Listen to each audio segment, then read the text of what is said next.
Hello everyone, welcome again to MGCI. MGCI की most awaited Pratigya test series आज से start हो चुकी है बच्चों। पार्ट टेस्ट 1 का सॉल्यूशन लेकर आपके सामने आ चुका हूं मैं।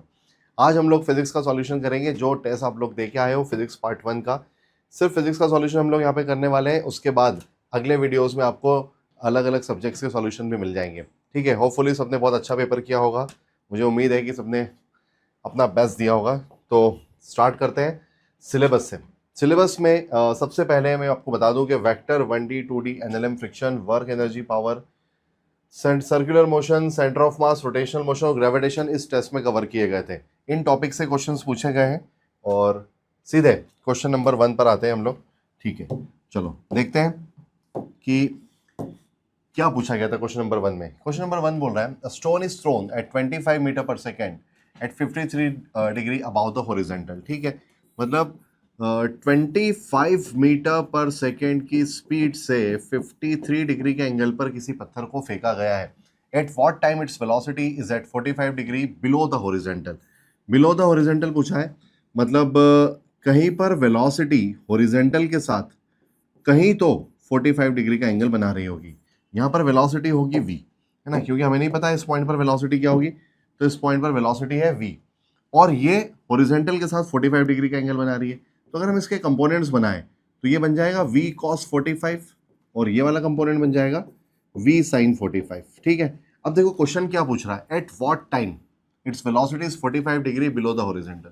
मतलब यहां तक पहुंचने में बॉडी को कितना टाइम लगा है, ये हमसे पूछा गया। ठीक, क्वेश्चन क्लियर है। 25 मीटर पर सेकेंड की स्पीड से 53 डिग्री के एंगल पे फेंका है, कितने टाइम में वेलोसिटी हॉरिजॉन्टल से 45 डिग्री का एंगल बनाएगी बिलो द हॉरिजॉन्टल। ठीक है, चलो समझते हैं।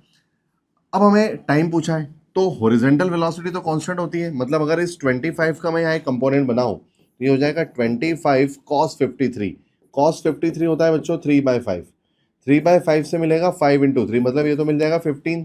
और अगर इसका वर्टिकल कंपोनेंट बनाए तो वर्टिकल कंपोनेंट बनेगा 25 sin 53 और sin 53 होता है 4/5, तो ये मिल जाएगा आपको 20।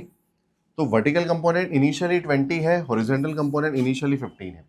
हमें पता है हॉरिजॉन्टल कंपोनेंट तो हमेशा कांस्टेंट होता है, मतलब v cos 45 भी 15 होना चाहिए, क्योंकि v cos 45 क्या है, हॉरिजॉन्टल कंपोनेंट है, ये तो हमेशा कांस्टेंट ही रहेगा थ्रू आउट द मोशन। तो इसकी वैल्यू क्या होनी चाहिए, 15। यहां से हमें v मिल जाएगा, तो cos 45 को मैं लिख देता हूँ 1/√2 और √2 को ले आए इस तरफ, तो इस तरह से हमें v की वैल्यू मिल गई। सोचो अगर इस v की वैल्यू को 15√2 को मैं यहाँ रख दूँ, इस 15√2 को यहाँ रख दूँ और sin 45 होता है 1/√2, तो इस तरह से हमें v sin 45 की वैल्यू मिल गई 15। v sin 45 की वैल्यू मिल गई 15 और ये t टाइम के बाद वर्टिकल वेलोसिटी है। और हमें यह भी पता है कि t टाइम के बाद vertical velocity vy equal to u sin theta minus gt होता है। ठीक, t टाइम के बाद अगर वर्टिकल वेलोसिटी देखी जाए तो वो क्या होती है, u sin theta minus gt। ठीक है, और vy की वैल्यू क्या मिली बच्चों, vy की वैल्यू मिल चुकी है मुझे 15, तो मैं यहाँ रख देता हूँ 15 equal to u sin theta, ये मैंने कैलकुलेट कर लिया है 20 माइनस gt। अच्छा, एक और vy डाउनवर्ड है तो क्या मुझे इसको नेगेटिव लिखना चाहिए, बिल्कुल नेगेटिव लिखना चाहिए vy को। तो 20 इस तरफ आएगा तो 50 minus 15 minus 20 equal to minus gt, ये हो जाएगा आपका minus 35 equal to minus g की वैल्यू 10 रख देते हैं। देखो नेगेटिव कैंसिल, 10 से हो जाएगा 3.5, मतलब इसको 3.5 सेकेंड्स लगने वाले हैं वेलोसिटी को हॉरिजॉन्टल से 53 डिग्री का एंगल बनाने के लिए 3.5 सेकंड लगने वाले हैं। ठीक है, होपफुली सबने सही किया होगा, 3.5 सेकंड इसका आंसर आ रहा होगा। चलो आते हैं नेक्स्ट क्वेश्चन पर, देखते हैं नेक्स्ट क्वेश्चन क्या चाहता है। ये बोल रहा है the VT graph for a particle is shown the distance travelled in the first 4 second. ठीक है, VT ग्राफ है, मीटर पर सेकंड में दिया है या सेकंड में दिया है, VT ग्राफ है फर्स्ट 4 सेकंड, यहाँ पर 4 सेकंड कंप्लीट हो रहे हैं। ये बोल रहा है डिस्टेंस ट्रेवल, हमें पता है area under VT graph and time axis, graph और टाइम एक्सिस के बीच का एरिया, ग्राफ और टाइम एक्सिस के बीच का एरिया, इसे हम क्या बोलते हैं, डिस्प्लेसमेंट। और क्योंकि बॉडी स्ट्रेट लाइन में ट्रेवल कर रही है तो डिस्टेंस और डिस्प्लेसमेंट सेम ही हो जाएंगे। ठीक है, ठीक है, तो फर्स्ट 4 सेकंड में तो हमें ये वाला एरिया कैलकुलेट करना चाहिए। तो इस एरिया का अगर कैलकुलेशन किया जाए तो ये एरिया होगा हाफ बेस इनटू हाइट। तो हाफ बेस हो गया इसका 4 और इसकी हाइट हो गई 8 2 से कैंसिल कर दो 2 टाइम्स, तो ये आ जाएगा 16 मीटर। एक इजी कैटेगरी का क्वेश्चन था, 16 मीटर करेक्ट आंसर। चलिए नेक्स्ट क्वेश्चन पर आते हैं। नेक्स्ट है, in equation P plus A by V square into this equal to RT. The quantity P A by PVB is the dimensionally equal to. Okay. मतलब इस quantity की dimension हमसे पूछी जा रही है, तो मैं इसको यहाँ लिख लेता हूँ, है ना, यहाँ लिख लेता हूँ मैं इसको। किसकी डायमेंशन हमसे पूछी जा रही है? A बाय P, V और B की। अब क्योंकि ये एक वैन डर वाल इक्वेशन है, स्टैंडर्ड इक्वेशन है, इसलिए इसमें नोटेशंस के बारे में मीनिंग्स नहीं बताए गए। हमें पता है P प्रेशर है, V वॉल्यूम है, ये भी वॉल्यूम है। A और B की डायमेंशंस हमें नहीं पता है।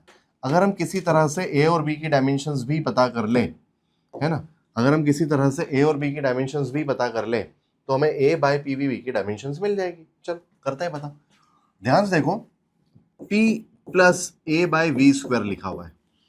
दो टर्म्स, दो क्वांटिटीज या कोई भी दो वैल्यूज कब ऐड हो सकती है? जब उनकी डायमेंशन सेम हो। इसका मतलब A बाय V स्क्वायर की डायमेंशंस इक्वल टू P की डायमेंशंस। मैं इसको इसके इक्वल नहीं लिख रहा हूं, मैं इसकी डायमेंशन के इक्वल लिख रहा हूं। तो जो भी A की डायमेंशन होगी वो PV स्क्वायर की डायमेंशन के इक्वल हो जाएगी। A की डायमेंशन किसके इक्वल होगी? PV square. ये मैंने क्या करा, जो भी P की डायमेंशन है वही A बाय V स्क्वायर की डायमेंशन है, क्योंकि सेम डायमेंशंस वाले ही ऐड हो सकते हैं। इसलिए A की डायमेंशन होगी जो PV स्क्वायर की होगी। अब प्रेशर की डायमेंशन होती है M L inverse T to the power -2। Volume होता है L क्यूब, और L क्यूब का स्क्वायर है तो L टू दी पावर 6 हो जाएगा। ये मिल गई हमें A की डायमेंशन। अब यहाँ देखो V माइनस बी, इसका मतलब ये है कि B की डायमेंशन वही होगी जो V की होगी, क्योंकि वही दो क्वांटिटीज सब्ट्रैक्ट हो सकती है जिनकी डायमेंशन सेम हो। तो B की डायमेंशन हो जाएगी आपकी L क्यूब। चलो ये दोनों वैल्यूज हम यहाँ पुट कर देते हैं। A की डायमेंशन क्या कैलकुलेट किया हमने? M L inverse T to the power -2 L to the power 6। ठीक है, ये मैंने A की डायमेंशंस रख दिए। अब PV स्क्वायर करेक्ट है। A के बाद क्या है? डिवाइड में P की डायमेंशन, ये है प्रेशर होता है force upon area. M L inverse T to the power -2, volume L cube, और B की डायमेंशन ये भी L क्यूब। ठीक, तो L क्यूब और L to the power 6 cancel हो गया। ML इनवर्स से ML इनवर्स भी कैंसिल हो गया। T टू दी पावर -2 ये भी कैंसिल हो गया। इसका मतलब ये है कि दिस टर्म इज डायमेंशनलेस, कोई डायमेंशंस नहीं मिलेगी। इसका मतलब ये जो टर्म है ये डायमेंशनलेस है। तो इसका करेक्ट आंसर क्या होना चाहिए बच्चों? कहीं पे दिया है क्या? M0 L0 T0? हाँ, बी ऑप्शन में दिया हुआ है। ठीक, तो option B will be your correct answer. Next question पर आए। चलिए क्वेश्चन नंबर 4 पर आते हैं। ये बोल रहा है particle of mass m moving with velocity v northwards. Okay, northwards, तो मैं नॉर्थ बना लेता हूँ और इधर ईस्ट बना लेता हूँ। सही बनाया? ठीक है। अब एक पार्टिकल है जो किस तरफ जा रहा है? नॉर्थवर्ड्स। तो ये लो भाई, इसको यहाँ बना लेते हैं। m मास का पार्टिकल है, v वेलोसिटी से जा रहा है। ठीक है, और दूसरा particle collide with another particle of mass m moving with velocity v eastwards. इसका मतलब यह है कि ये पार्टिकल यहाँ से चला होगा और जो पार्टिकल ईस्टवर्ड जा रहा है उससे यहाँ पर आके कोलाइड हुआ होगा। एक पार्टिकल टुवर्ड्स ईस्ट जा रहा है, एक टुवर्ड्स नॉर्थ जा रहा है। ये दोनों आए और यहाँ टकरा गए। ठीक है, दोनों का मास सेम है और दोनों की वेलोसिटी भी सेम है। ठीक है, after the collision the two particle collapse, दोनों कोलैप्स कर जाते हैं। The velocity of the new particle is, अगर ये कोलैप्स कर जाते हैं तो यहाँ पर दोनों मिलके बन जाएंगे 2v। तो इसके मोमेंटम को P1 और इसके मोमेंटम को P2 बोल देते हैं। तो जो नेट मोमेंटम होगा वो क्या होगा? क्योंकि हमें पता है मोमेंटम वेक्टर क्वांटिटी, तो हम डायरेक्टली सम तो नहीं कर सकते वेक्टर क्वांटिटी, तो हमें क्या करना पड़ेगा? नेट कैलकुलेट करना पड़ेगा। रिजल्टेंट 90 डिग्री पे direct P1 square plus P2 square लिख सकता हूँ मैं। ठीक है, फर्स्ट बॉडी का मोमेंटम mv, सेकेंड का मोमेंटम भी mv स्क्वायर, तो क्या लिख सकते हैं? 2mv स्क्वायर, और mv स्क्वायर 2mv स्क्वायर, तो क्या mv स्क्वायर वाली टर्म बाहर आ जाएगी और यहाँ बचेगा √2। इसका मतलब ये मिल गया हमें नेट मोमेंटम मिल गया। लेकिन ये हमसे क्या पूछ रहा है? The velocity of the new particle is, तो जो न्यू पार्टिकल बना पी नेट वो बना 2m मास का और उसकी वेलोसिटी को बोल दो v डैश।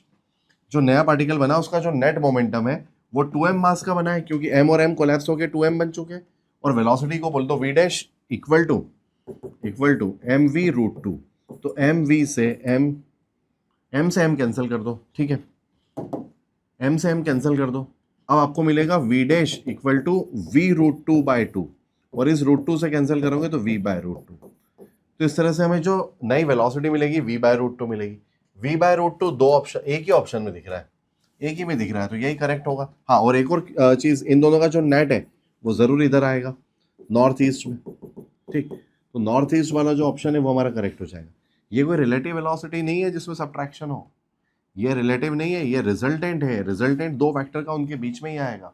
हो सकता है यहाँ पे एक बच्चे को कंफ्यूजन हो कि रिलेटिव वेलोसिटी में हम सब्ट्रैक्ट करते थे, यहाँ कोई सब्ट्रैक्शन नहीं है, ये तो एडिशन है भाई।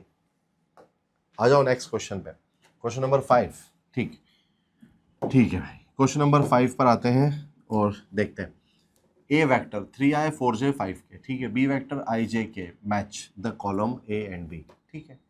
कुछ मैच द कॉलम दिया हुआ है हमसे, A dot B mod of A, component of A on B and projection of A on X Y plane, इतनी चीजें पूछी गई है। राइट हैंड साइड को मैं अभी छोड़ता हूँ, इसको सॉल्व करते हैं, बाद में मैच कर देंगे वैल्यूज को। तो ए डॉट बी करते हैं सबसे पहले ए डॉट बी कर लेते हैं। चलो करो, 3 into 1 3 plus 4 into 1 4 plus 5 into 1, ये भी हो गया 5, ये हो गया 12, ठीक। 12 दिख गया मुझे, है ना, 12 दिख गया। तो ए का तो आ गया आपका आर, ए का तो आ गया आर। अब कैलकुलेट करते हैं मॉडुलस ऑफ ए, ये फर्स्ट हो गया। Second, mod of A vector, mod of A vector मतलब ए का मैग्नीट्यूड, तो 3 स्क्वायर 4 स्क्वायर 5 स्क्वायर, 4 स्क्वायर हो गया 16, 5 स्क्वायर हो गया 25, ये हो गया 25 25 50 50 50 को लिख दो 25 सॉरी 50 को लिख दो 25 इंटू 2, 50 को लिख दिया 25 इंटू 2, 25 बाहर आ जाएगा तो ये बन जाएगा 5 रूट 2। क्या कहीं 5 रूट 2 दिख रहा है? हाँ, इसका मतलब बी का आ गया एस, बी एस से मैच हो गया। चलिए अब कैलकुलेट करते हैं projection of A, sorry third क्या है हमारा, component of A on B. तो ए वेक्टर का कंपोनेंट, ये ए वेक्टर है, ये बी वेक्टर है, दोनों के बीच में थीटा एंगल मान लो। तो ए का वो कंपोनेंट जो बी के ऊपर दिखाई दे, है ना, अलग कलर से बनाता हूँ इसको, अच्छा दिखेगा तुम्हें, ये देखो, ये वो ए का कंपोनेंट जो बी के ऊपर है। तो इस कंपोनेंट को हम बोल सकते हैं क्या, ए कॉस थीटा, मतलब हमें ए कॉस थीटा चाहिए। चलो, तो A cos theta equal to A, क्या कॉस थीटा को लिख सकता हूं मैं A dot B upon A B, cos theta A dot B upon A B, A dot B equal to A B cos theta, तो cos theta equal to A dot B upon A B, ठीक है। A cancel कर दो, A dot B हम calculate कर चुके हैं कि 12 है, ये रहा, और ए बी में ए तो कैंसिल हो गया, बी का मैग्नीट्यूड, बी में 1 है 1 है 1 है, मतलब इसका मैग्नीट्यूड हो गया √3, तो ये मिल गया 12 बाय √3। तो क्या कहीं पर 12 बाय √3 दिख रहा है? हाँ बिल्कुल दिखाई दे रहा है भाई साहब। तो जो सी था, सी का हो गया पी, सी का हो गया पी। क्या और कोई ऑप्शन है? नहीं, इसका मतलब जरूर डी का हो जाएगा क्यू, डी का क्यू। तो R S P Q, R S P Q, R S P Q, हाँ ऑप्शन बी करेक्ट हो जाएगा। लेकिन आप सोचोगे कि यार projection on A, projection of A on X Y plane, है ना, ए का एक्स वाई प्लेन पर प्रोजेक्शन, ये तो हमने कैलकुलेट ही नहीं करा, जरूरत नहीं पड़ी तो नहीं करा, लेकिन कैलकुलेट करना पड़ता तो कैसे करते हैं वो भी समझ लेते हैं। जब भी आप किसी प्लेन पर, जैसे यहाँ पर देखो ध्यान से क्या लिखा, X Y plane, X Y plane पर ए का प्रोजेक्शन लिख रहे हो तो आई और जे का कंपोनेंट ले लो, के हटा दो, ठीक है। ए का प्रोजेक्शन आपको एक्स वाई प्लेन पर चाहिए तो कौन कौन से कंपोनेंट लेने चाहिए, आई और जे के कंपोनेंट लेने चाहिए, के हटा दो। अगर आप ए का प्रोजेक्शन एक्स जेड प्लेन पर ले रहे हो तो एक्स का कंपोनेंट आई और जेड का के, इन दोनों को कंसिडर करो, के हटा दो, है ना, जे हटा दो इस केस में। और ए का प्रोजेक्शन आपको अगर वाई जेड प्लेन पे चाहिए, है ना, कौन से प्लेन पर, वाई जेड पर, तो जे और के ले लो, आई हटा दो। तो ए की वैल्यू में से किस प्लेन पे चाहिए हमें, एक्स वाई प्लेन पे चाहिए ना, एक्स वाई पे, तो इसको हटा दो, तो ये मिल जाएगा projection of A on X Y plane, ठीक। एक्स वाई प्लेन पर प्रोजेक्शन क्या मिल जाएगा, प्रोजेक्शन मिल जाएगा 3ik प्लस 4jk, ठीक है। जिस प्लेन पर प्रोजेक्शन चाहिए उसके आई जे लो, बाकी हटा दो। क्योंकि z नहीं था तो मैंने k हटा दिया, तो इस तरह से प्रोजेक्शन मिल गया। देखते हैं अच्छा, प्रोजेक्शन का मैग्नीट्यूड चाह रहा है, मैग्नीट्यूड निकाल देते हैं। इस प्रोजेक्शन का अगर मॉड ले लिया जाए, है ना, अगर इस प्रोजेक्शन का मॉड ले लिया जाए तो अंडर रूट 3 स्क्वायर 9, 4 स्क्वायर 16, 16 9 25, 25 का root 5।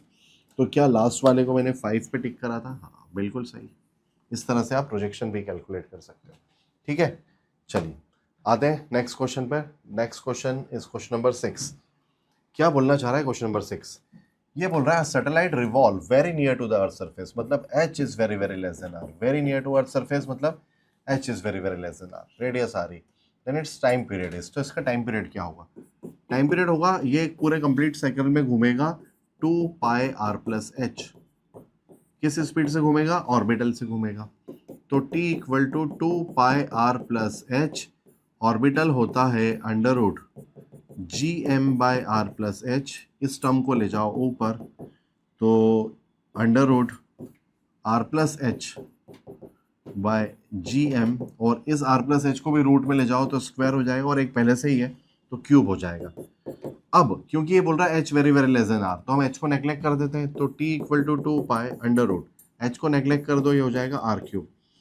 Are cube radius of earth लिख लो। जी एम को लिख सकते हैं कि हम जी आर स्क्वायर, स्क्वायर से क्यूब कैंसिल कर दो तो आपको मिलेगा 2 pi under root of radius of earth divided by G, R E by G. ठीक है, ये वाला ऑप्शन मैच हो रहा है, T equal to pi under root of R E by G. ठीक, this will be your correct answer. चलो next question बोला है question number 7। A body moves in a circular path of radius R equal to 500 metre. ठीक है, circular path जिसकी radius है भाई साहब 500 मीटर। ठीक है, विथ टेंजेंशियल एक्सेलरेशन, यहाँ पर एक टेंजेंशियल एक्सेलरेशन भी दिया है 2 metre per second square. Okay, when the tangential linear velocity is 30 metre per second, और linear tangential velocity is 30 metre per second, total acceleration will be, okay, total acceleration बता देते हैं। तो जो ए टोटल होता है बच्चों, वो होता है under root of A C square plus A T square, है ना। जब भी कोई बॉडी सर्कुलर पाथ पर घूमेगी तो सेंट्रीपिटल के बिना तो सर्कुलर मोशन पॉसिबल ही नहीं है, और अगर नॉन यूनिफॉर्म है तो टेंजेंशियल भी होगा। और ध्यान से देखिए, दोनों वेक्टर है और परपेंडिकुलर है, तो इन दोनों का रिजल्टेंट को ही हम टोटल या नेट एक्सेलरेशन बोलते हैं, और ये under root of A C square plus A T square होता है।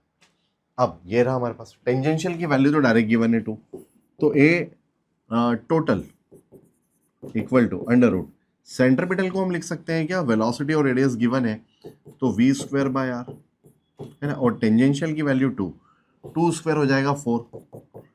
ठीक है भाई, वेलोसिटी कितनी है 30, और उसका स्क्वायर है। सेंट्रीपिटल एक्सेलरेशन क्या होता है, सेंट्रीपिटल होता है वी स्क्वायर बाय आर। ठीक, वी कितना है 30 स्क्वायर, तो ये हो जाएगा 30 बाय आर कितना है भाई साहब 500, और इस पूरे का भी स्क्वायर है प्लस 4। इन दोनों जीरो से ये दोनों जीरो कैंसिल कर दो। ठीक, तो आपको मिल जाएगा यहाँ पर 81 बाय 25 प्लस 4, है ना, 3 इंटू 3 9, 9 स्क्वायर 81, 5 स्क्वायर 25। तो अगर आप यहाँ पर एलसीएम ले लो 25, तो आपको मिलेगा 81 प्लस 25 इंटू 4 दैट इज 100। तो ये आपको टर्म मिल जाएगी 181 बाय 25। तो रूट ऑफ 181 डिवाइड 25 को लेते हैं बाहर तो 5, 181, अच्छा 196 होता तो 14 हो जाता, 181 है मतलब 14 से थोड़ा छोटा है, 14 से थोड़ा छोटा है ना। तो इसका आंसर आपका कैलकुलेट करने पे 2.7 के आसपास कुछ आ जाएगा। ठीक, 14 से थोड़ा छोटा अप्रॉक्स 13 ले लो, 13 पॉइंट समथिंग कुछ आएगा। 14 से थोड़ा छोटा लेकिन 13 से बड़ा, क्योंकि 169 होता तो 13 आता, 181 है मतलब 13 से बड़ा है, 196 होता तो 14 आता, लेकिन 196 से छोटा है मतलब 13 14 के बीच का कोई नंबर है। 5 से कैंसिल कर दोगे तो 2 टाइम्स कैंसिल हो जाएगा, और पॉइंट के बाद आपको बचने वाला है 3 मतलब 2.6, और इसके बाद भी कोई एक डिजिट आने वाला है जो राउंड ऑफ करने पे 7 बन जाएगा। तो इस तरह से 2.7 मीटर पर सेकेंड स्क्वायर को आप करेक्ट कर सकते हो बिना कोई कैलकुलेशन किए। ठीक है, चलो आते हैं क्वेश्चन नंबर 8 पर। ये बोला है the least count of vernier caliper is 0.1, ठीक है, लीस्ट काउंट 0.01 सेंटीमीटर, ठीक है, and zero error, okay, zero error given है 0.02 सेंटीमीटर, ठीक है। While measuring the length of rod the main scale reading is 4.8, ठीक है भाई साहब, अभी डेटा लिख लेते हैं। And sixth division on vernier scale is in the line, मतलब वर्नियर स्केल रीडिंग है 6, line with the marking on the main scale, ठीक है। Calculate the length of the rod, ठीक।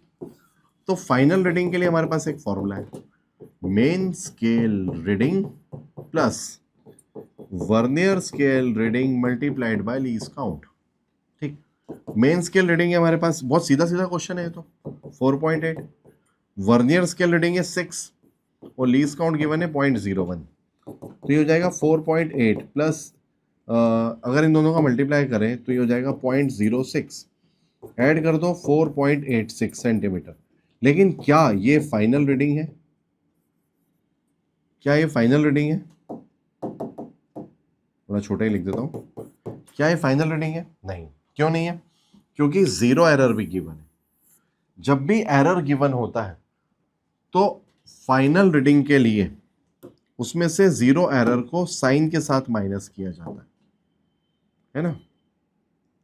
तो जो ट्रू वैल्यू होगी वो होगी आपकी final reading minus zero error.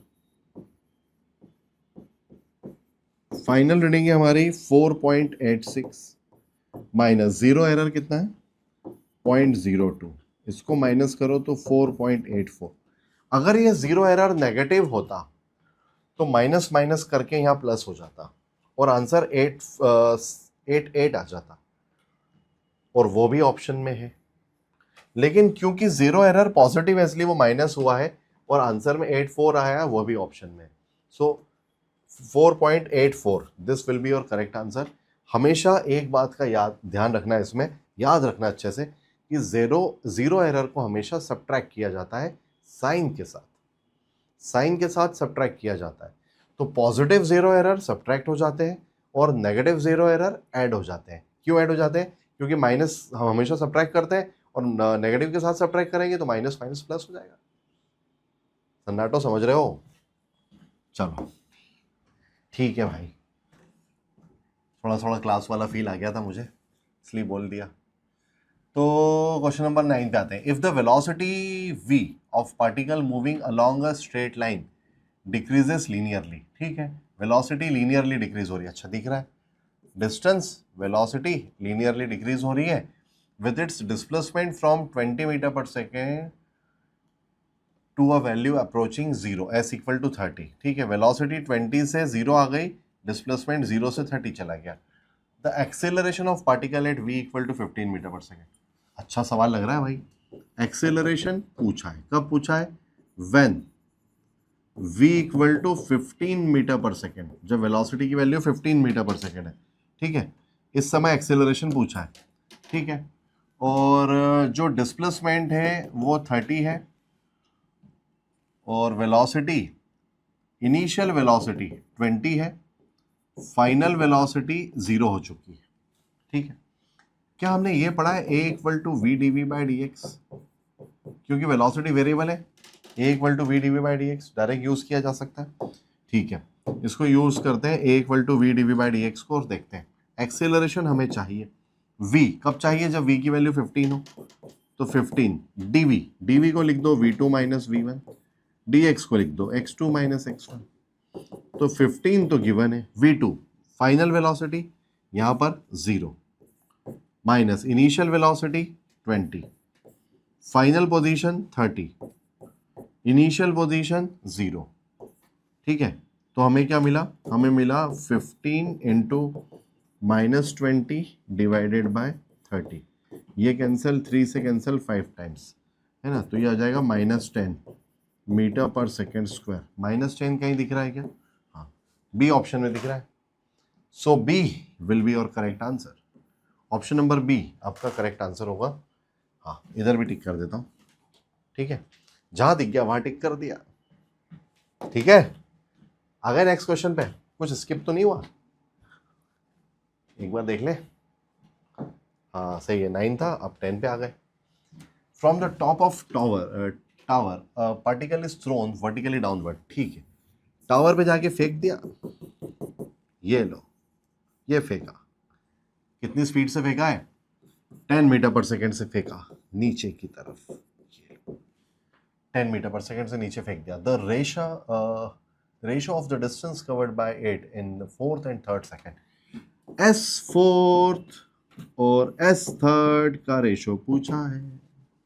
Initial speed given है, डाउनवर्ड जा रहा है, a equal to -g that is -10 ले लेंगे, और टाइम भी गिवन है। चलो फॉर्मूला क्या होता है बच्चों, u plus a by 2 2n minus 1, u plus a by 2 2n minus 1, u है -10, ये रहा, a की वैल्यू -10 बाई 2 2, n की value 4th second -10 -10 by 2, n की वैल्यू 3 -1, ठीक है भाई साहब, -10 माइनस, ये तो हो गया 5, ये हो गया 4 2s are 8 -1 7, तो 7 5s are 35 divided by -10, this cancelled, -5 3 into 2 6 6 -1 5 5 into 5 25, तो ये आ जाएगा आपका, ये कितना आया था 8 -1 है ना, 8 -7 आया था, 7 5 से 35 35 -10 -45,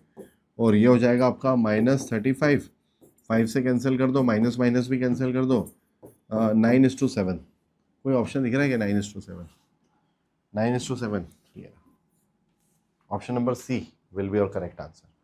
इजी कैटेगरी का क्वेश्चन था, आराम से किया जा सकता था, ठीक है। चलो आते हैं नेक्स्ट क्वेश्चन, क्वेश्चन नंबर 11 पर।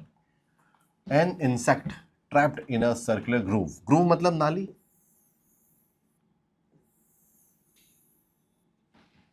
है ना, एक नाली में फंस गया, ये सर्कुलर है, 6 centimetre radius, 6 centimetre, moves along a groove steadily and complete 14 revolution in 100 second, frequency given है 14 रिवॉल्यूशन इन 100 सेकेंड, तो रिवॉल्यूशन पर सेकेंड मतलब फ्रीक्वेंसी गिवन है।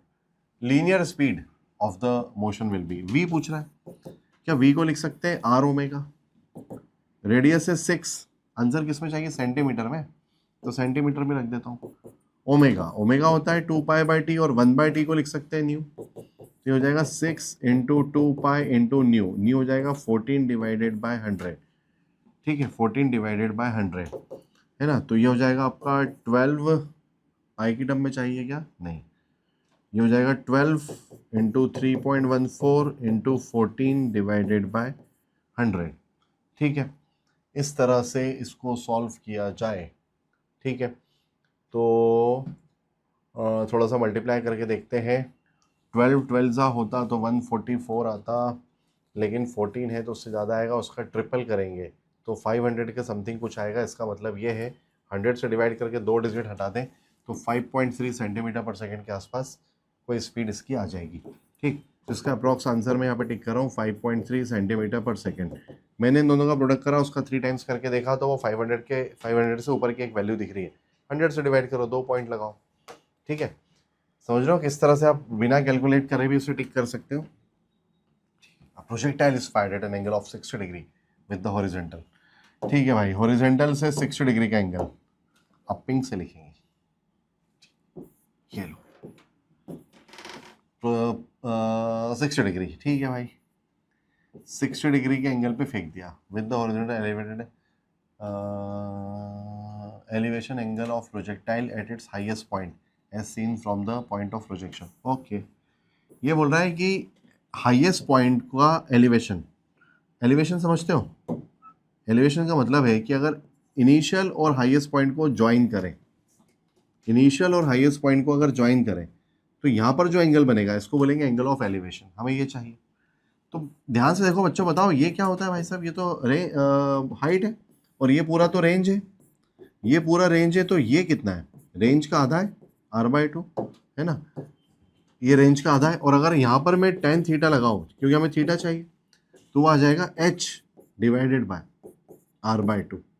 तो 2h की value u square sine square theta by 2g, range की value 2 u sine theta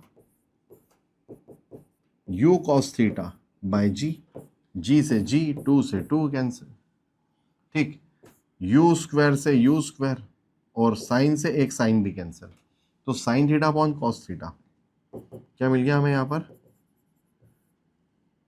tan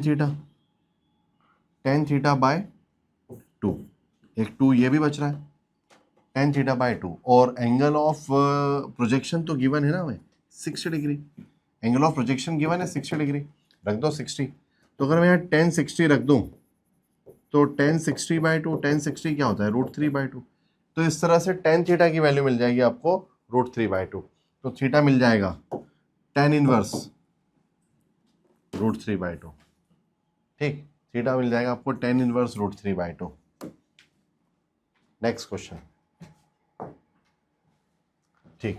a hammer of mass 1 kg moving with a speed of 6 metre per second, ठीक है। 6 metre per second strike a wall and comes to rest in 0.1 second. Calculate impulse. Impulse होता है change in momentum के equal, क्योंकि impulse होता है force into short time interval और force होता है dp/dt। तो f dt equal to dp, impulse भी f dt, dp भी f dt, तो इम्पल्स भी dp लिख सकते हो भाई। चेंज इन मोमेंटम निकाल दो। इनिशियल मास कितना है 1 और वेलोसिटी है 6, तो चेंज इन मोमेंटम को लिखो फाइनल माइनस इनिशियल। फाइनली तो रेस्ट में आ गया, तो final momentum 0, initial momentum mass into velocity, that is mass कितना था, वेलोसिटी 6 है ना, हाँ वेलोसिटी 6 है, मास 1 है, तो 1 इंटू 6, तो -6 न्यूटन सेकेंड, ठीक। इसका आंसर होगा -6, ठीक है। चलो नेक्स्ट क्वेश्चन पर आते हैं। ये क्वेश्चन बोल रहा है the block of mass m, colour change कर लेना चाहिए मुझे। Block of mass m moving on the frictionless horizontal surface collide with a spring of spring constant k, spring constant k है, मास जाके उससे टकराता है capital M, and compresses it by length l, इसको l से compress भी कर देता है। तो ये बोल रहा है the maximum velocity of the block after collision, तो कोलिजन के बाद।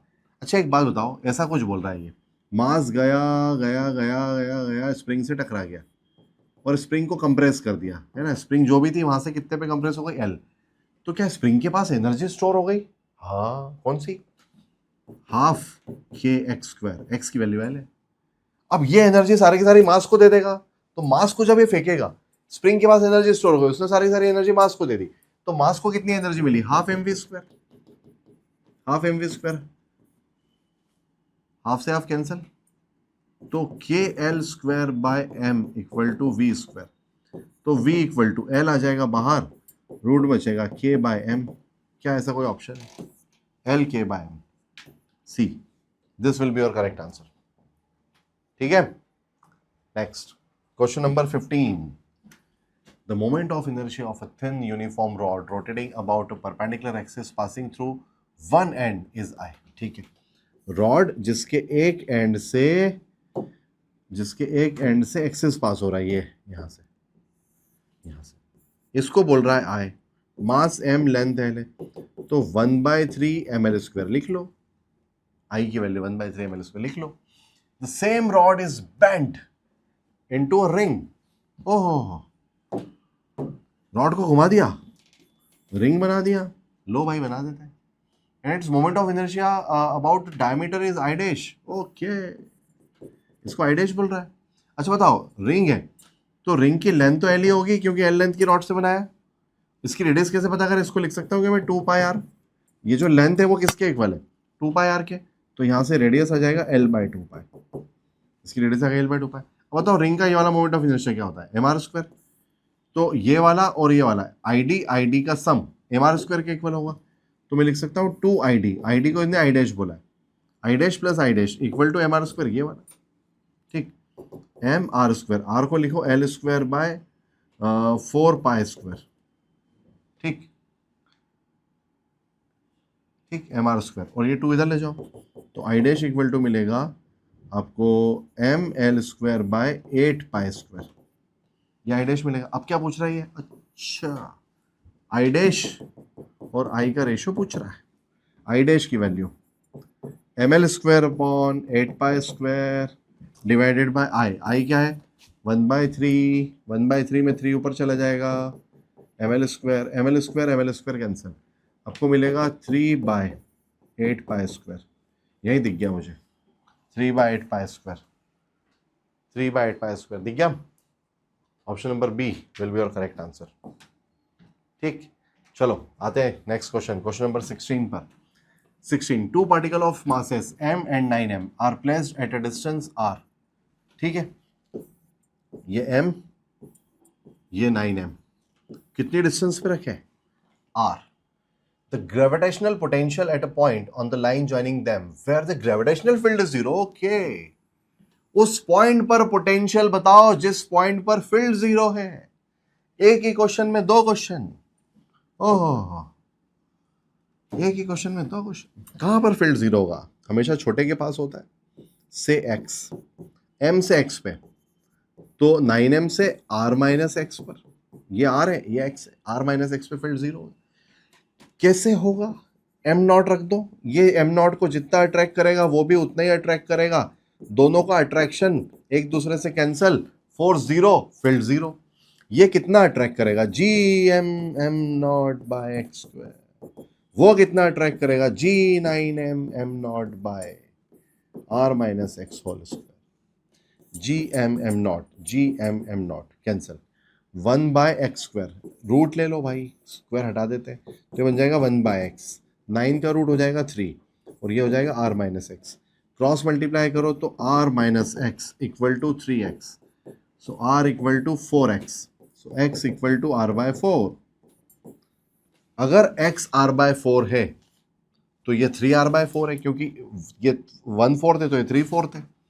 इसका मतलब एक बार और डायग्राम बना लेता हूँ, यहाँ पर है m, यहाँ पर है 9m, ये डिस्टेंस है r, और जहां पर फील्ड 0 है वो r/4 पर है, 1/4 3/4, तो इससे 3/4 पर है। अब हमें इस पॉइंट पर पोटेंशियल चाहिए, इस पॉइंट पर पोटेंशियल चाहिए, potential due to m plus potential due to 9m, potential scalar quantity add करो, पोटेंशियल होता है माइनस gm/r, वहां से m, डिस्टेंस से r/4, ठीक है, पोटेंशियल होता है माइनस gm/r, और अगर इसका पोटेंशियल लिखें तो minus g 9m by r, और r की वैल्यू क्या है 3r/4, तो हमें मिलेगा माइनस 4gm,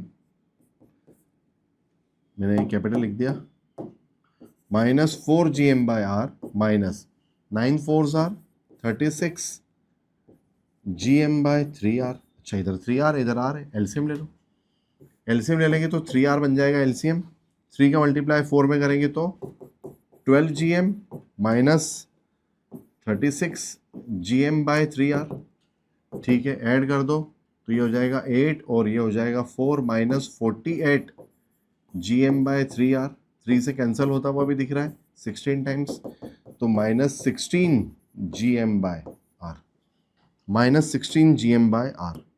क्या ऐसा कोई ऑप्शन दिख रहा है, यहाँ दिख गया मुझे, ये लो माइनस 16 gm/r, तो यहाँ पर फील्ड 0, वहाँ पर पोटेंशियल कैलकुलेट हो गया, वहाँ पर पोटेंशियल कैलकुलेट हो गया जहाँ पर फील्ड 0, अब सही बोला है, ठीक। नेक्स्ट क्वेश्चन पर आते हैं। A length is measured as 2500 metre by metre scale, okay, metre scale से मेजर किया है भाई साहब, ठीक, अच्छा मीटर स्केल से मेजर किया है, ठीक है। Which of the following statement is correct, सबसे पहले देखो मीटर स्केल से कैलकुलेट किया, मीटर स्केल से, ठीक, किससे कैलकुलेट किया, मीटर, मीटर स्केल का जो सबसे छोटा डिवीजन होता है 1 2 3 4 5 6 7 8 9 10, यहाँ पर 1 लिखा होता है, 1 सेंटीमीटर, तो ये जो 1 सेंटीमीटर होता है उसके बीच में 10 डिवीजन होते हैं, मतलब इसका जो सबसे छोटा डिवीजन है वो 0.1 सेंटीमीटर है, मतलब इसका जो लीस्ट काउंट है वो पॉइंट के बाद एक डिजिट तक जा सकता है। तो अब ये पूछ रहा है इसमें कितने significant, the length is measured by the following statement correct, पूछ क्या रहा है, ऑप्शंस पढ़ने पड़ेंगे।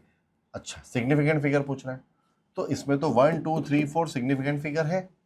ऑप्शन ए बोल रहा है कि गिवन डेटा इज 2 ओनली, गलत है। Number of significant figure in the given data is 2, गलत, it should be written as 2.5, wrong. 1 2 3 4 trailing zeros हमेशा सिग्निफिकेंट होते हैं, वो सिग्निफिकेंस है, वो आपकी एक्यूरेसी को और बढ़ाएगा। Number of significant figure is given in given data is 4, correct, but it should be written as 2.5 in 10³ metre, correct, absolutely correct. Option number C will be correct. क्यों? क्योंकि इसका लीस्ट काउंट के बाद point के बाद एक digit है, तो हमें उसको इस तरह से लिखना चाहिए कि हमें पॉइंट के बाद एक डिजिट दिखाई दे, और इस तरह से लिखने के लिए हमें 10³ से मल्टीप्लाई करना पड़ेगा। इसको हम सिग्निफिकेंट मानते नहीं है, लेकिन पॉइंट में अगर कोई पॉइंट के बाद जितने भी जीरोस आते हैं वो सिग्निफिकेंट होते हैं अगर वो ट्रेलिंग जीरोस है, किसी नंबर के बाद में है ना, ठीक है। और ये बोल रहा है number of significant in the given figure 4 at all, ठीक है, नहीं इस तरह नहीं, C is the more correct answer, ठीक है, सी ज़्यादा सही जवाब है, सी को टिक करो। A rod of length 3 meter and its mass acting per unit length is directly proportional. Mass per unit length मतलब lambda, directly proportional to distance मतलब x from its one end. The center of gravity of the rod from the end that end will be, ठीक है।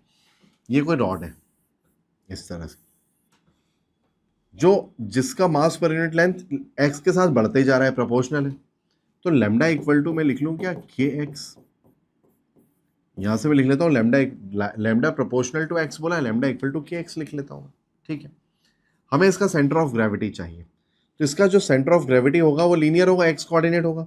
मान लो इसका centre of gravity कहीं है, तो उसका एक्स कोऑर्डिनेट कैसे कैलकुलेट करें, तो एक्स कोऑर्डिनेट कैलकुलेट करने के लिए हमारे पास फॉर्मूला होगा x coordinate of centre of mass equal to integration of dm into x mass moment, x पे जाके छोटा सा dx ले लो, छोटे से dx का छोटा सा मास dm ले लो, तो मास इनटू डिस्टेंस ये हो जाएगा मास moment divided by total mass, वही m1 x1 plus m2 x2 plus m3 x3 divided by m1 plus m2 plus m3, उसी को मैंने इंटीग्रेशन फॉर्मेट में लिखा है।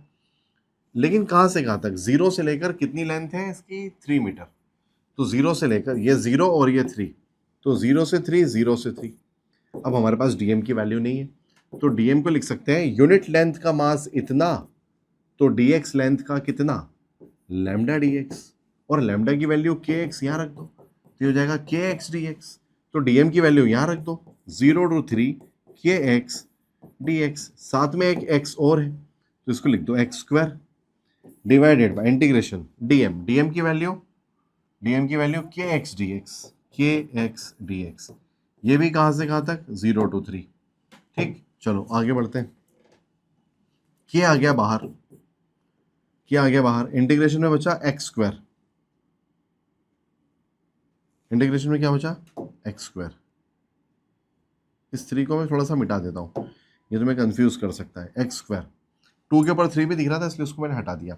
एक्स स्क्वायर का इंटीग्रेशन बोलो, x to the power 3/3 limits from 0 to 3, ये बाहर x का इंटीग्रेशन x के रिस्पेक्ट में x²/2 लिमिट 0 to 3, k का तो खेल खत्म हो गया, ठीक है। 1/3 को लिखा मैंने बाहर, अपर लिमिट 3³ है ना, तो ये हो गया आपका 27 है ना, और 1/2 2 को ले जाओ ऊपर, ये हो गया 3² मतलब 9, ठीक है। सारा डेटा सही रखा है हमने, एक बार डेटा चेक कर लेते हैं। डीएम को हमने लिखा लैम्डा dx, लैम्डा को लिखा kx dx, और एक x पहले से ही है ना, kx dx और एक x, ठीक है। चलो सॉल्व करते हैं, तो 3 से कितनी टाइम्स कैंसिल, 9 टाइम्स, और 9 से 9, तो इस तरह से हमें मिल रहा है 2 metre.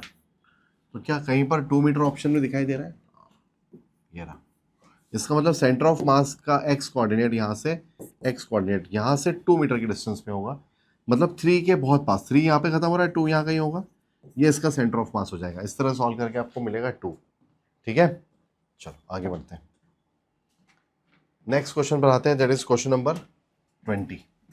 A bomb of mass 3m, ये लो भाई 3m रख दिया, एक्सप्लोड्स, फूट गया, into 2 pieces of mass m and 2m,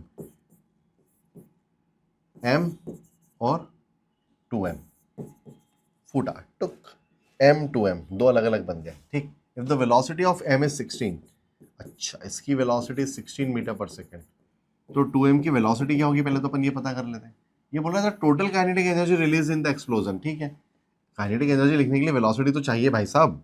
क्या इसका मोमेंटम पहले जीरो था, तो क्या बाद में भी सिस्टम का मोमेंटम जीरो होना चाहिए? इसका मोमेंटम लिखेंगे m इंटू 16 माइनस, क्योंकि ये इधर है और वो उधर है, इसका मोमेंटम लिखेंगे 2m इंटू वी, तो 2mv आ जाएगा इधर और इधर बचेगा m इंटू 16, m से m कैंसल, 2 से 16 कैंसल, 8 टाइम्स, तो वेलोसिटी मिल गई 8 मीटर पर सेकेंड। इसका मतलब अगर m 16 से भागेगा तो 2m 8 से भागेगा। हमसे पूछा है टोटल काइनेटिक एनर्जी, तो दोनों की काइनेटिक एनर्जी का सम कर देते हैं। ठीक है भाई, चलो दोनों की काइनेटिक एनर्जी का सम करते हैं। Half m v square plus half 2m v square, half common, पहले वाले का मास है m, वेलोसिटी है 16, तो इसको मैं लिख रहा हूँ 16 इंटू 16 प्लस हाफ तो कॉमन ले लिया, यहाँ पर है 2m, वेलोसिटी कितनी है 8, 8 स्क्वायर लिख दो 64। ठीक, 64, तो 2 कॉमन ले लेते हैं, इसमें से 2 कॉमन ले लेते हैं, 2, तो यहाँ क्या बचेगा 16 इंटू, इसमें से 2 कॉमन चला गया तो 8m प्लस यहाँ से 2 कॉमन चला गया 64m। ठीक, 2 से 2 कैंसिल कर दो, इसमें से 16 कॉमन ले लो, मैं बचा रहा हूँ कैलकुलेशन से, 16 कॉमन ले लो, यहाँ पर आपको मिलेगा 8m प्लस 4m। ठीक, ये हो जाएगा 12, तो 16 इंटू 12m, दैट इज अगर इन दोनों का मल्टीप्लाई करें तो लास्ट में 2 आ रहा है, 2 से 192 में ही आ रहा है, मतलब आपका करेक्ट आंसर हो जाएगा 192m, 192m, this will be 192m joule. Millijoule नहीं है वो मिली जूल नहीं है, m का मतलब मास है जो यहाँ गिवन था, m वो मास है जो गिवन था। ठीक है, चलो आगे बढ़ते हैं, क्वेश्चन नंबर 21 पर आते हैं। 21, time period of satellite in a circular orbit of radius r is t। Okay, find the time period of another satellite in circular orbit of radius 4r। ये लो भाई, केपलर दादा, t बाय t डैश, क्या Kepler दादा बोल के गए t square is directly proportional to r cube. पहले वाले का टाइम पीरियड t है, रेडियस r है, दूसरे वाले का टाइम पीरियड t डैश ले लो और रेडियस कितनी है भाई साहब 4r, तो t square directly proportional to r cube, लो r से r कैंसिल, तो t square by t dash square equal to 1 by 4 का क्यूब 64, हमें तो t डैश चाहिए, तो t dash square equal to 64 t square, taking square root both the sides, तो t dash equal to 80, t dash equal to 80, ये easy category. Next, a train covers the first half of the distance between two stations,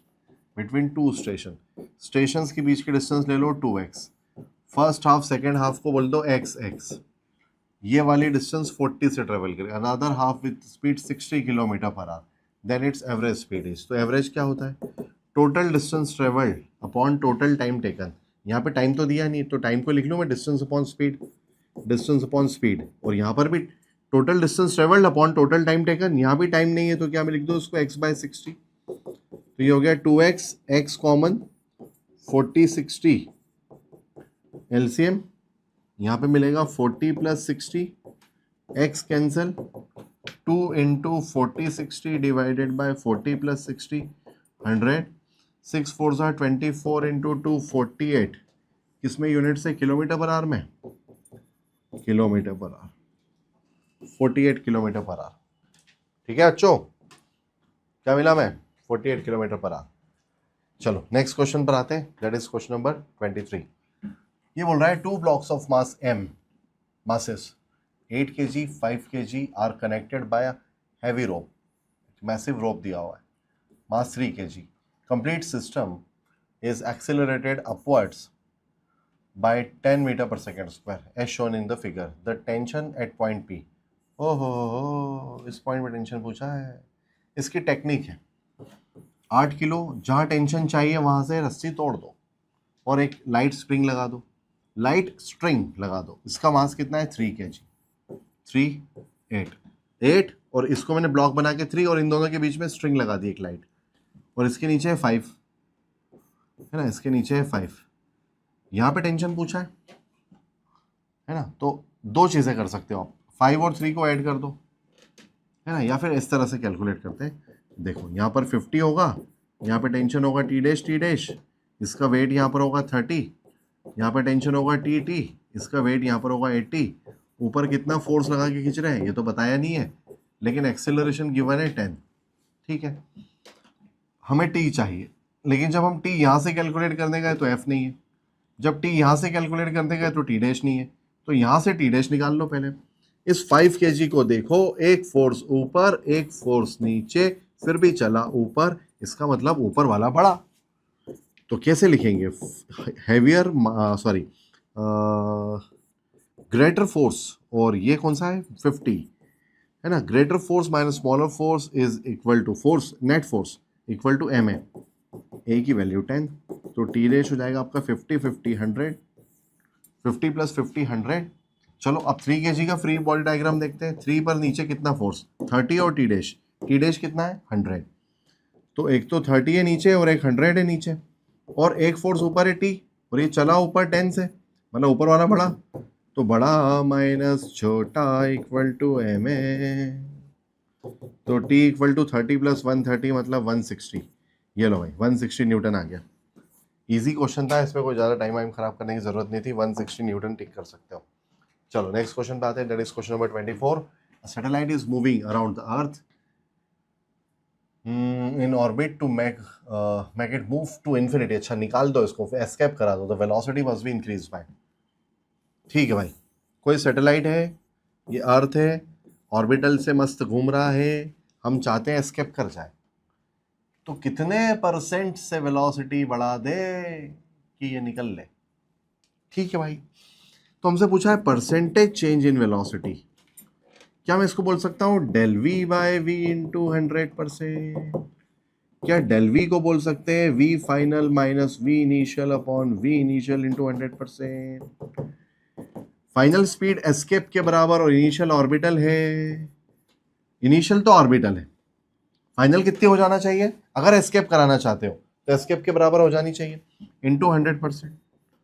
क्या escape की value पता है orbital की √2 times होती है, ये हमें पता है, escape velocity is √2 times of orbital velocity. तो मैंने यहाँ वैल्यू पुट कर दी, escape is √2 times of orbital minus orbital divided by orbital into 100%। Orbital orbital orbital cancel, तो क्या बचा हमारे पास √2 माइनस 1 इंटू 100%। √2 मतलब 1.414 माइनस 1 इंटू 100%, ये हो जाएगा आपका 0.414, इसमें से 1 माइनस करना बहुत ही आसान है, multiplied by 100% that is 41.4%। This will be your correct answer 41.4, option number D 41.4 will be your correct answer. ठीक है, चलो next question number 25। Velocity of a body is expressed as v equal to this, g to the power a, m to the power b, r to the power c। फिर g is universal है ना, ये थोड़ा सा गड़बड़ लिखा हुआ है, universal gravitational constant, m is mass and r is radius, the values of a, b, c is respectively। ठीक है भाई, ओके, वेलोसिटी ऑफ बॉडी मतलब ये क्या है आपका, ये है वेलोसिटी, तो velocity equal to G to the power A, M to the power B, R to the power C. Dimension चिपका और कुछ भी नहीं कर सकते, m0 l t inverse, velocity की डायमेंशंस रख दी मैंने, capital G M, capital G की डायमेंशंस बना लेते हैं ना, बना लेते हैं, अच्छा रहेगा। f equal to G m1 m2 by R square, ऐसा कुछ होता है, तो g इक्वल टू लिख लेंगे हम F R square upon M square. तो फोर्स की dimension m l t to the power -2, radius के लिए l, ये हो जाएगा आपका l स्क्वायर मास के लिए m, ये हो जाएगा m स्क्वायर, m कैंसिल, तो g की डायमेंशंस मिलेगी हमें m inverse l cube t to the power -2। तो g की dimension m inverse l cube t to the power -2 whole to the power a, कैपिटल M to the power b, mass तो mass ही है, और r क्या है यहाँ पर, रेडियस, रेडियस मतलब l, l to the power c। अब देखो कितनी बार m आ रहा है, 2 बार, इसकी पावर हो जाएगी a -1 मतलब माइनस है, इसकी पावर हो जाएगी प्लस b, और यहाँ पर m की पावर क्या है, 0, ये बन जाएगी आपकी पहली इक्वेशन। l की पावर में पूरा लिखूं क्या, पूरा लिख देता हूं मैं, m to the power 0 L T inverse equal to m to the power -a plus b l to the power 3a plus c, और t तो बेचारा अकेला ही है, 2 है।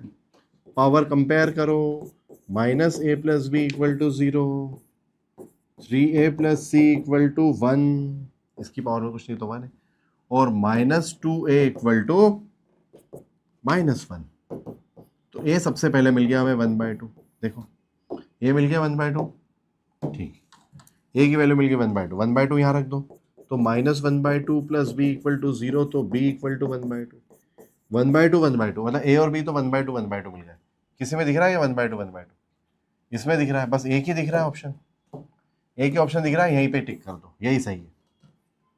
आत्मा की शांति करना चाहते हो, c की वैल्यू भी कैलकुलेट करना चाहते हो, यहाँ से निकाल देता हूँ, 3 a की value 1/2 plus c equal to 1, तो c इक्वल टू 1 माइनस 3/2, तो c इक्वल टू 2 माइनस 3/2, तो c इक्वल टू -1/2। लो भाई, आत्मा की शांति भी कर ली, c की वैल्यू -1, ठीक, सही ऑप्शन में टिक कर दिया, टिक कर दिया था मैंने, हाँ टिक कर दिया, option B will be your correct answer. चलो now question number 26, acceleration a versus position. अब कलर कुछ ठीक है, पिंक से लिखेंगे, एक्सेलरेशन a वर्सेस पोजीशन, ओहो a x, potential energy u versus position, potential energy position, graph of particle of mass 1 kg, mass 1 kg यहाँ लिख लेता हूँ,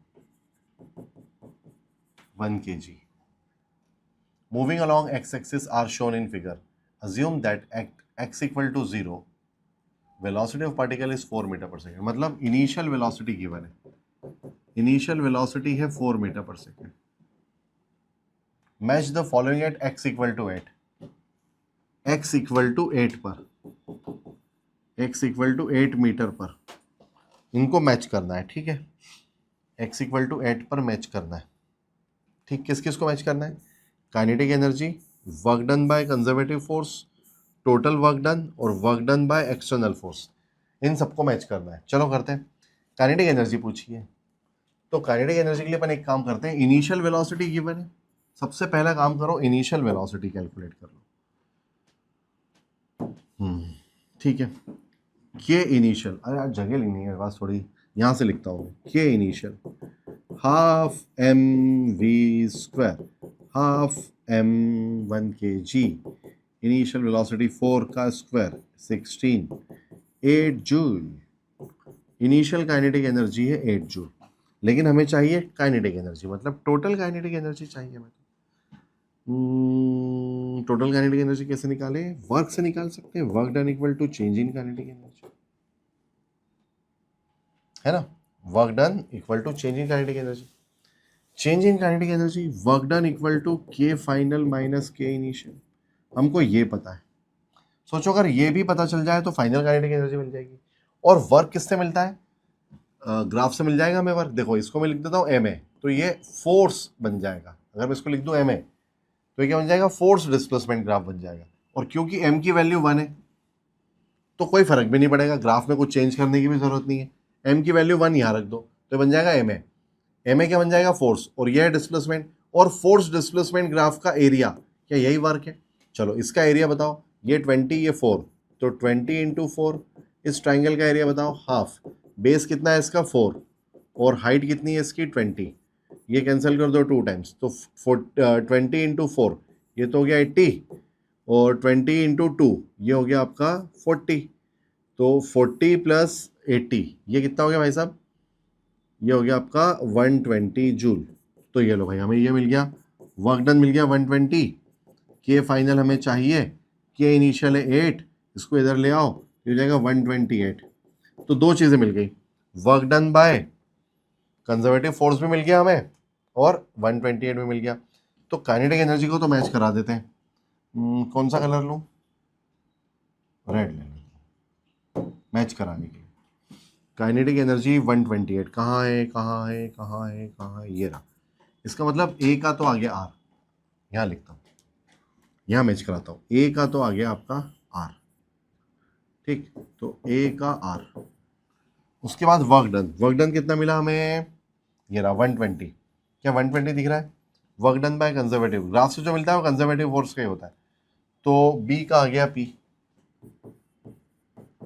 ए का आर, बी का पी, ए का आर, बी का पी,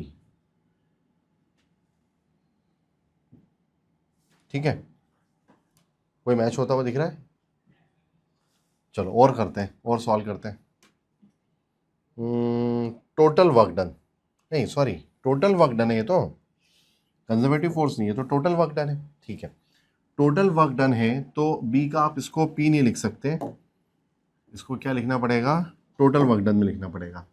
ए का आर और बी का total work done, total work done से मैच कराओ, ठीक है।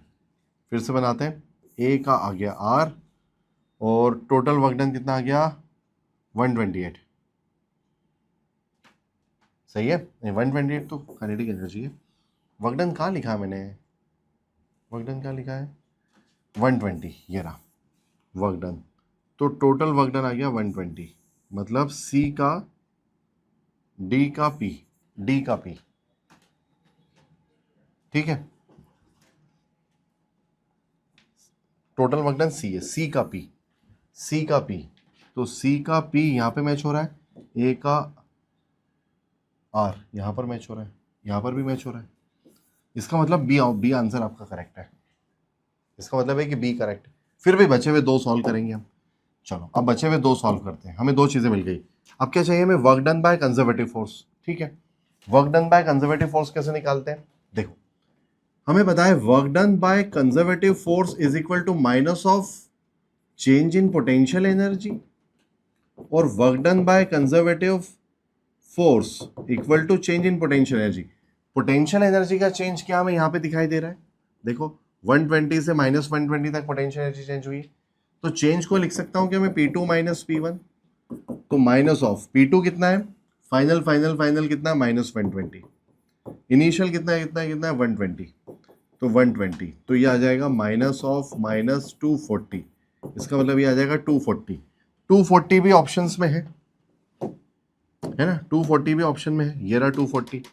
240 किससे मैच हो रहा है, बी से, तो बी का क्यू, बी का क्यू मतलब देखो ये वाला ऑप्शन बाहर हो गया, बी का क्यू मतलब ये तीनों मैच होते हुए दिखाई दे रहे हैं हमें, है ना, बी का क्यू और डी का टी, इसका मतलब डी का टी होगा क्योंकि एक ही चीज बची है डी। अब डी क्या है, work done by external force. चलो ये भी बता दो, अगर कैलकुलेट करना पड़ा तो कैसे करें। ये होता है टोटल, टोटल वर्क डन क्या होता है, work done by conservative force plus work done by external force plus work done bye non conservative जितने भी हो। टोटल वर्क डन हमें कितना मिल चुका है, टोटल वर्क डन हमें यहाँ मिला था, यहाँ पे लिखा है मैंने, ये रहा 120, ये बार बार छुप जाता है, काइनेटिक एनर्जी के बीच में छुप जाता है, 120 टोटल। और कंजर्वेटिव फोर्स कितना मिला था 240, तो वर्क डन बाय एक्सटर्नल, तो ये मिलेगा 120 minus 240 equal to work done by external forces, और ये मिलेगा माइनस 120। तो क्या कहीं भी माइनस 120 का ऑप्शन दिखाई दे रहा है, माइनस 120 कहीं दिखाई नहीं दे रहा, इसका मतलब नन ऑफ नन आ जाएगा इसमें, तो डी का टी आ गया। हाँ अगर कैलकुलेट करना पड़ता और वैल्यू चाहिए होती तो हम इस तरह से कैलकुलेट करते। तुमने सीख लिया कि किस तरह से टोटल, कंजर्वेटिव और एक्सटर्नल, याद रखो कंजर्वेटिव चाहिए पोटेंशियल एनर्जी से मिलेगा, टोटल चाहिए वो फोर्स डिस्प्लेसमेंट ग्राफ से मिल जाएगा आपको टोटल वर्क डन, और work done by external force चाहिए तो या तो एक्सटर्नल फोर्स पता हो या इस इक्वेशन से आप इसको कैलकुलेट कर सकते हो। ठीक, तो आपका जो सही आंसर हो जाएगा वो बी हो जाएगा, ये वाला। ठीक, अब आ जाओ नेक्स्ट क्वेश्चन नंबर 27 पर। गिवन बिलो आर ठीक है, two statements, statement 1, A cross B is perpendicular to both B cross A as well as A minus B, ये गलत है भाई। ये आपका ए वेक्टर है ना, ये आपका बी वेक्टर, तो A cross B, A vector cross B vector ये होगा इनवर्ड, और B vector cross A vector ये होगा आउटवर्ड। एक है इनवर्ड एक है आउटवर्ड, तो इन दोनों के बीच में एंगल 180 का होगा, और ये बोल रहा है परपेंडिकुलर, मतलब ये गलत बोल रहा है। स्टेटमेंट 2, ए प्लस बी, ए ये बी, ये ए ये बी, तो ये हो गया आपका ए प्लस बी, ठीक है। As well as A minus B, B की डायरेक्शन बदल लो माइनस बी, तो ये हो गया आपका A minus B. Lie in the plane containing A and B, ठीक है बिल्कुल सही है, उसी प्लेन में A plus B A minus B उसी प्लेन में लाई करते हैं जिसमें ए और बी लाई करते हैं, but A cross B lie perpendicular to the plane, A cross B lie perpendicular to the plane. हाँ ये तो बिल्कुल सही बोल रहा है भाई, तो स्टेटमेंट 1 गलत है और स्टेटमेंट 2 सही है, तो बोथ स्टेटमेंट, बोथ तो है ही नहीं, स्टेटमेंट 1 इज करेक्ट, गलत, statement 1 is incorrect but statement 2 is correct, C, C इसका सही जवाब होगा। क्यों होगा सही? क्योंकि पहला क्वेश्चन बोल रहा है ए क्रॉस बी और A B cross A perpendicular होंगे, परपेंडिकुलर नहीं होंगे भाई, एक दूसरे के एंटी पैरेलल होंगे, 180 का एंगल होगा। जैसे आई क्रॉस जे होता है के, लेकिन जे क्रॉस आई क्या होता है माइनस के, तो वो एंटी पैरेलल होते हैं ना, वो कभी भी एक परपेंडिकुलर थोड़ी होते हैं, तो इस तरह से कैलकुलेशन नहीं होगी इसकी।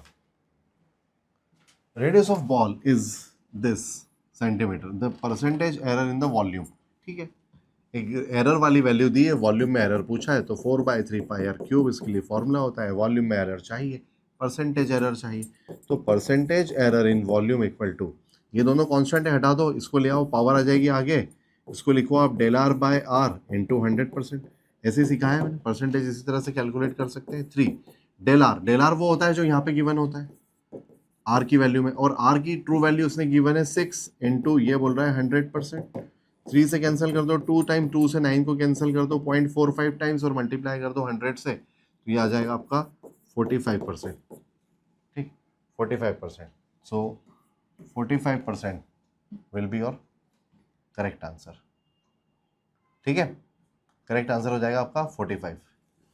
ऐसे लिखते समय कुछ उस पर भी टिक हो गया, ठीक है।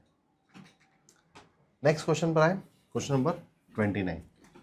A new unit of length is chosen such that the speed of light in vacuum is unity. Speed of light in vacuum is unity. ये बोल रहा है c को क्या बोल दो अब 1, speed of light in vacuum जो 3 × 10⁸ मीटर पर सेकंड होता है उसको क्या बोल दो 1। आगे बढ़ते हैं, what is the distance between the sun and the earth? Okay, sun, earth, ठीक है, किस किस के बीच की डिस्टेंस पूछ रहा है, सन, हो यहाँ सन भी लिख देता हूँ, सन और अर्थ के बीच की डिस्टेंस पूछ रहा है, sun and earth in terms of new unit, ठीक है, तो c equal to 1 new unit, इसको लिख दो c equal to 1 new unit, c को बोल दिया उसने यूनिटी मतलब 1 unit, in light takes 8 minute 20 second to cover, ठीक है, तो टाइम गिवन है 8 मिनट 20 सेकेंड, 8 मिनट को करो मल्टीप्लाई बाय 60, तो हो जाएगा 480 सेकेंड प्लस ये कितना है 20 सेकेंड, तो कितने हो जाएंगे 500 सेकेंड।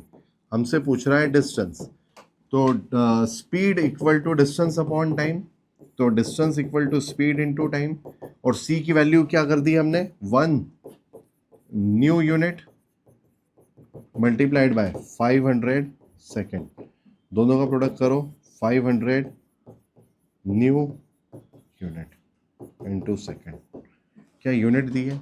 यूनिट तो दी नहीं है, अगर यूनिट दी होती तो न्यू यूनिट इनटू सेकेंड ये लिख देते हम, लेकिन मैग्नीट्यूड तो दिया है 500, 500 will be your correct answer, ठीक, ये सी वाला। Next question number 30। A car moves with uniform acceleration up to some distance, ठीक है, initial and final velocities are u and v, ठीक है, then velocity at halfway of the car will be, ठीक, initial velocity u, final velocity v, velocity at half way, तो ये x ये x, तो ये हो गया हाफ वे। यहाँ पर वेलोसिटी क्या होगी, ठीक है, तो यहाँ पर वेलोसिटी बोल दो v डैश, ठीक। एक बार इसमें थर्ड इक्वेशन, एक बार इसमें थर्ड इक्वेशन लगाता हूँ इन दोनों के बीच में, और ये बोल रहा है एक्सेलरेशन यूनिफॉर्म है, मतलब यहाँ भी a और यहाँ भी a ले लेते हैं। इन दोनों में थर्ड इक्वेशन लगाऊंगा तो बोलूँगा final speed v square minus U square equal to 2ax। एक बार इन दोनों के बीच में थर्ड इक्वेशन लगा लेते हैं, तो फाइनल इसमें क्या है, v माइनस इनिशियल है v dash equal to 2a, s की जगह x, ठीक है। हमें v चाहिए तो इन दोनों इक्वेशंस को सब्ट्रैक्ट कर दो, माइनस प्लस माइनस, ठीक है। तो ये टर्म तो कैंसिल हो गई, v dash square plus v dash square 2v dash square minus U square minus V square equal to 0, तो 2v dash square equal to, दोनों माइनस वालों को ले जाओ उधर, तो u square plus V square, तो v dash equal to square हटा लो, रूट लगा लो, u square plus V square by 2, तो half u square plus V square root में half u square plus V square root में, ये answer हो जाएगा। Correct answer C, correct answer is C, ठीक है। अभी तक सब बढ़िया चल रहा है, आंसर्स करेक्ट हो रहे हैं, खुश हो रहे हो, ठीक है। 180 नंबर चाहिए इस बार, आने चाहिए। Question number 31, 3 blocks are connected by an inextensible string as shown in figure, ठीक है भाई, जोड़ दिए। On a horizontal frictionless table, आसान क्वेश्चन है, pulled and pulled to right with the force of 60 newton, ये लो यहाँ 60 न्यूटन लिख लो, ठीक से नहीं दिख रहा है, कलर बदल लेता हूँ, 60 न्यूटन, ठीक।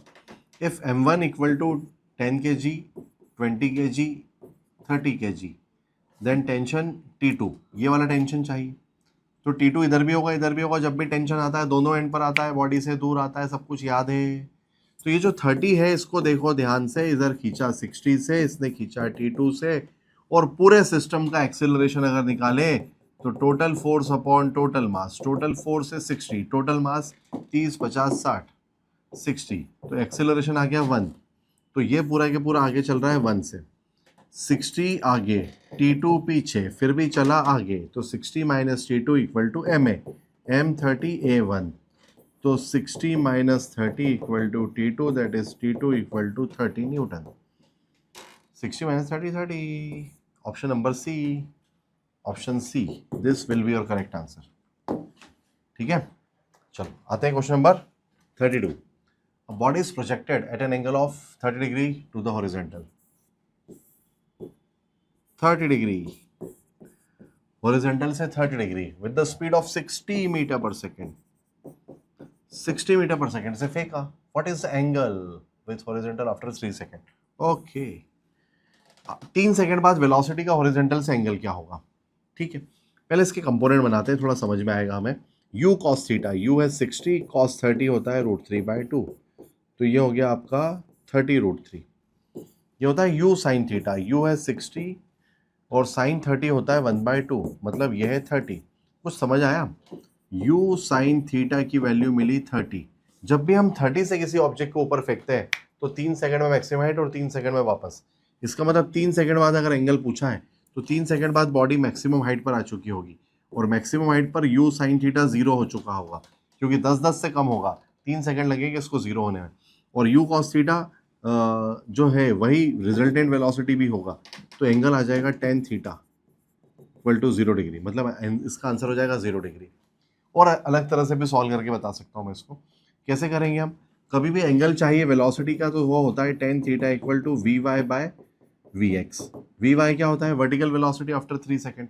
अब 3 सेकंड के बाद वर्टिकल वेलोसिटी कैसे निकालें? तो vy equal to u sin theta minus gt, और u sin थीटा कितना है 30 और gt 3 है 3 सेकंड, तो क्या 30 माइनस 30, क्या मैं यही बोल रहा था कि वर्टिकल वेलोसिटी 0 हो चुकी होगी और हॉरिजॉन्टल इतना है, और अगर ये 0 है तो यहाँ 0 रख दो, 0 अपॉन समथिंग कुछ भी हो 0 ही आएगा। तो tan theta equal to tan 0 को लिख सकते हैं tan 0, तो इस तरह से थीटा इक्वल टू मिल जाएगा आपको 0 degree. So option C will be your correct answer, ठीक है। आगे बढ़ते हैं, क्वेश्चन नंबर 33 पर आते हैं। Two particle A and B are moving in uniform circular motion. ठीक है, दो पार्टिकल है ए और बी, यूनिफॉर्म सर्कुलर में घूम रहे हैं। कोसेंट्रिक सर्कल बना लेते हैं, एक सर्कल दो सर्कल, दोनों का सेंटर सेम है। Of radius R A and R B, एक की रेडियस आर ए ले लो, एक की रेडियस आर बी ले लो, with speed V A V B. तो ये वी ए से घूम रहा है भाई साहब, ये वी बी से घूम रहा है। The time period of the rotation is same, इसका टाइम पीरियड टी है, इसका टाइम पीरियड भी टी है। द रेशियो ऑफ एंगुलर, तो 1:1 खत्म। अब आप सोच रहे हो ये कैसे है? एक की एंगुलर वेलोसिटी ए, एक की बी। ए की एंगुलर वेलोसिटी क्या होगी 2π/t, बी की एंगुलर वेलोसिटी क्या होगी 2π/t, और टी तो सेम ही है दोनों का, टी तो दोनों का सेम है भाई, 2π दोनों के लिए सेम है, टी सेम है, तो रेशियो 1:1 ही तो आएगा। ये तो बहुत इजी क्वेश्चन हो जाएगा। Question number 34, a particle in a certain conservative force field has potential energy given by, ठीक है, ये एक पोटेंशियल एनर्जी गिवन है, the force exerted on it. ठीक, फोर्स की वैल्यू होती है Fxi के प्लस Fyj के प्लस Fz के। Fx कैसे कैलकुलेट होता है minus del U by del X, Fy कैसे कैलकुलेट होगा minus del U by del Y, Fz कैसे कैलकुलेट होगा minus del U by del Z. U चिपकाते जाओ, Fx Fy Fz निकालते जाओ, यहां रखते जाओ, F मिल जाएगा। ठीक है, चलो u की वैल्यू दिस, तो minus of del U by del X, del U by del X यहां पे रखूंगा मैं x²/2, ये हाफ का मैंने मल्टीप्लाई कर दिया, माइनस z²/2, इसको करेंगे डिफरेंशिएट, माइनस साइन, इसको जब डिफरेंशिएट करेंगे तो माइनस x² का डिफरेंशिएशन x के रिस्पेक्ट में हो जाएगा 2x/2 मतलब माइनस x, और z का हो जाएगा 0, तो यहां से हमें मिलेगा माइनस x। Fy करते हैं, तो y के रिस्पेक्ट में आप x और z का करोगे तो ये तो 0 ही आना है, क्योंकि x और z दोनों ही y से डिफरेंशिएट नहीं होने वाले।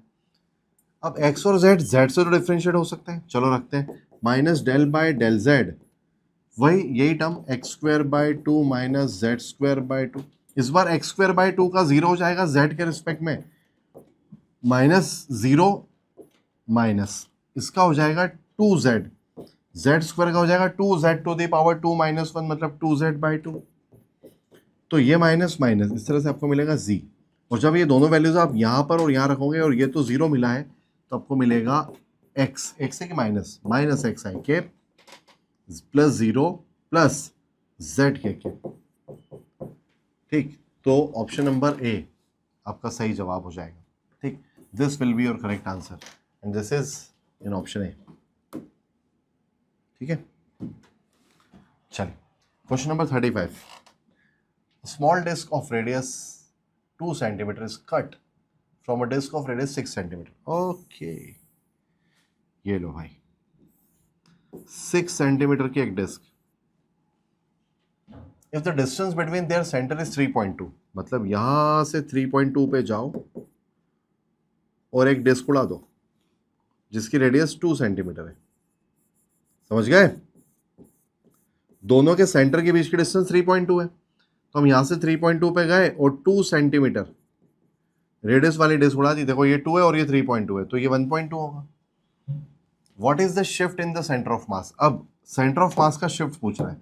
ठीक है भाई, जो डिस्क उड़ाई है वहां से मैं एक लाइन बना देता हूँ, ये होगी लाइन ऑफ सिमेट्री, क्योंकि ये वाला पोर्शन हट चुका है तो ये वाला पोर्शन हैवी हो गया, centre of mass heavier side में शिफ्ट होकर सी पे आ जाएगा, और कितना शिफ्ट होगा यहाँ से x। अब जो बचा है उसको बोल दो m2 और जिसको उड़ाया उसको बोल दो m1, और पूरे को बोल दो कैपिटल M। तो कैपिटल M को हम क्या लिख सकते हैं, सरफेस डेंसिटी सिग्मा और रेडियस पाई r², r कितना है 6, 6 हो जाएगा 36, तो ये हो जाएगा 36 सिग्मा पाई। m1 जिसको हमने उड़ा दिया यहाँ से, m1 का मास, सरफेस डेंसिटी इनटू एरिया, इसका एरिया रेडियस कितनी है 2 स्क्वायर हो जाएगा 4, तो ये हो जाएगा 4 सिग्मा पाई। अब पूरे का 36 था, जिसको रिमूव करा वो 4 है, तो जो बचा क्या वो 36 माइनस 4 है, मतलब वो तो 32 सिग्मा पाई है। 36 में से 4 निकाल लोगे तो 32 बचेगा। तो यहाँ पे रखा है, यहाँ से 3.2 पे क्या रखा है m1, 3.2 पे रखा है m1 इक्वल टू मास मोमेंट, इसका मास मोमेंट होगा m2x, और x ही हमें चाहिए, तो 3.2 m1 कितना है भाई साहब 4 sigma pi equal to m2 कितना है 32 सिग्मा पाई और ये है x सिग्मा पाई तो कैंसिल कर दो 4 से कैंसिल कर दो इसको है ना ये हो जाएगा 8 टाइम्स तो x आ जाएगा आपका 32 3.2 डिवाइडेड बाय तो 32 होता तो 4 टाइम्स कैंसिल हो जाता अब 3.2 है तो 0.4 टाइम्स कैंसिल हो जाएगा 0.4 सेंटीमीटर वाइट से टिक करा दिखाई नहीं 0.4 लो भाई शिफ्ट आ गया ठीक है 8 4 सा 34 1 डालो 80 से डिवाइड कर दो तो 4 टाइम्स डिवाइड हो जाएगा करेक्ट आते हैं नेक्स्ट क्वेश्चन नंबर 36 पर ठीक 36 क्या बोलना चाह रहा है angular speed of motor wheel is increase from this RPM to this RPM in 16 seconds. What is its angular acceleration assuming the acceleration to be uniform? ठीक है angular speed of motor will increase from this to this. Initial frequency 1200 rotation per minute मतलब इसको मैं 60 से divide करके बोल देता हूँ रोटेशन पर सेकेंड है ना इसको मैंने बोल दिया rotation per second final angular speed 3120 by 60 rotation per second इसमें कर दो मल्टीप्लाई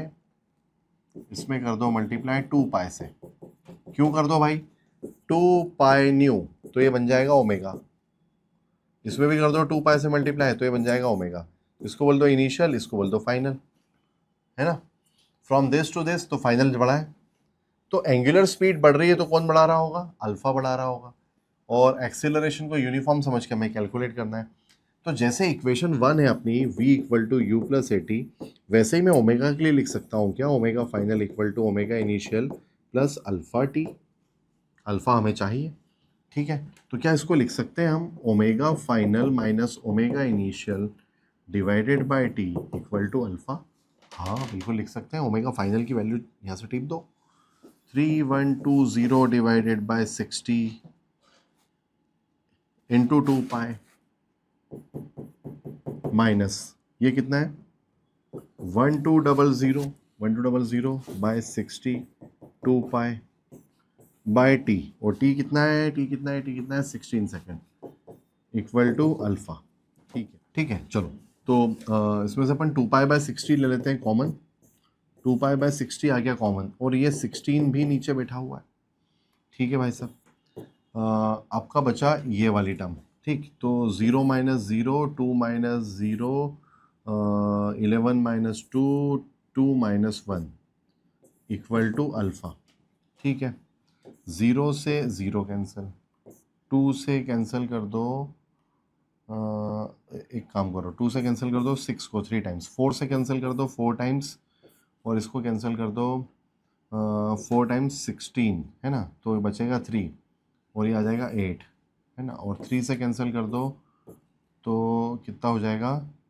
16 4 से कैंसिल कर दो 4 तो बचेगा 4 पाई तो alpha equal to 4 pi radian per second square alpha equal to 4 pi radian per second square मतलब option B will be your correct answer ठीक है ऑप्शन बी आपका सही जवाब हो जाएगा ठीक है भाई आगे बढ़ते हैं a force F work W ठीक है force F work W and velocity V are taken as fundamental quantities the dimensional formula of time ठीक है या तो आप पूरा डेरिवेशन करो या ऑप्शंस को चेक करते हैं अपन तो एक एक करके अपन ऑप्शंस चेक करते हैं सबसे पहले मैं इस ऑप्शन को चेक करता हूँ वर्क और -1 V इनवर्स अगर इसको सॉल्व करने पे T मिल गया तो यही सही है नहीं तो इसको चेक करेंगे और या फिर हमें पावर देख के समझ में आ जाएगा कि कौन सा करेक्ट है तो वर्क की डायमेंशन लिखो m power 1 l square power 1 है तो स्क्वायर हो जाएगा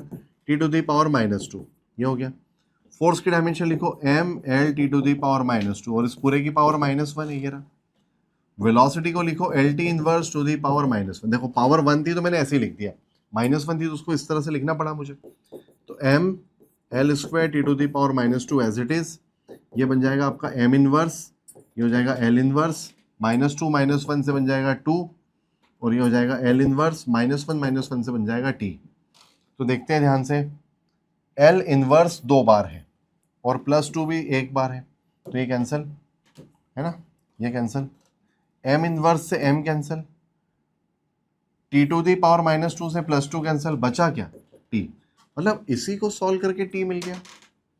इसे सॉल्व करके क्या मिला बच्चों, इस पूरे को सॉल्व करके हमें T मिला, मतलब यही T के इक्वल है, तो ऑप्शन नंबर 1 ही करेक्ट हो गया। और अगर ये T नहीं मिलता तो हम ऑप्शन 2, 3 को चेक करते हैं। ये पूरा क्वेश्चन करने से तो आसान ही लगेगा, इस तरह से चेक करके आप सही आंसर टिक कर सकते हो। ठीक, चलो 38 पर आते हैं। 38 बोल रहा है particle mass 2 kg is moving on a circle of radius 10 metre, है ना। कितना मास है 2 kg, रेडियस कितनी है 10 metre, uniform speed 10 metre per second, the force on the particle towards the centre, मतलब सेंट्रीपिटल पूछ रहा है, बहुत ही आसान। Centripetal force mv² by r, centripetal force mv² by r, mass 2 kg, velocity 10, तो स्क्वायर करो 10 इंटू 10, रेडियस 10, तो ये आ गया आपका 20 न्यूटन। ठीक है, आंसर आ गया आपका 20 न्यूटन। बहुत ही इजी कैटेगरी। चलो नेक्स्ट क्वेश्चन पर आते हैं।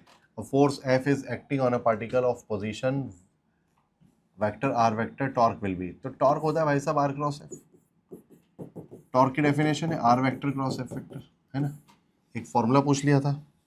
कुछ क्वेश्चन ऐसे मिलते हैं जो फॉर्मूला बेस्ड होते हैं, क्योंकि पेपर पूरी तरह से नीट के हिसाब से बना है, सभी कैटेगरीज को फॉलो किया गया है, इजी, मॉडरेट, अबव एवरेज और टफ कैटेगरी। ठीक, कुछ लेंदी भी, सारी कैटेगरीज को यहाँ पर इंक्लूड किया गया है। तो T1 इस तरफ है, T2 इस तरफ है, वर्क वर्क नहीं, क्या ये वेट इस तरफ है, W देख के वर्क बोल दिया। A ball of mass 1 kg hangs in equilibrium from 2 string OA and OB. OA, OB दो स्ट्रिंग से लटका हुआ है, as shown in the figure. What are the tension in OA and OB?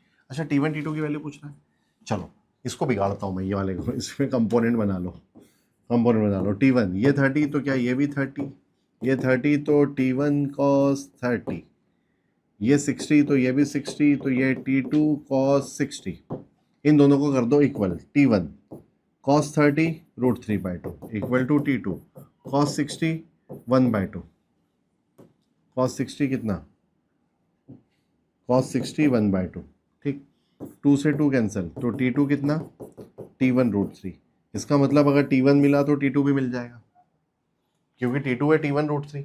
अब ये देखो, ये T1 ये 30, तो ये हो जाएगा T1 sin 30, और ये T2 ये 60, T2 60, तो ये हो जाएगा T2 sin 60, तो T1 sin 30 हो गया 1/2 और T2 sin 60 हो गया √3/2, T2 और ये T1।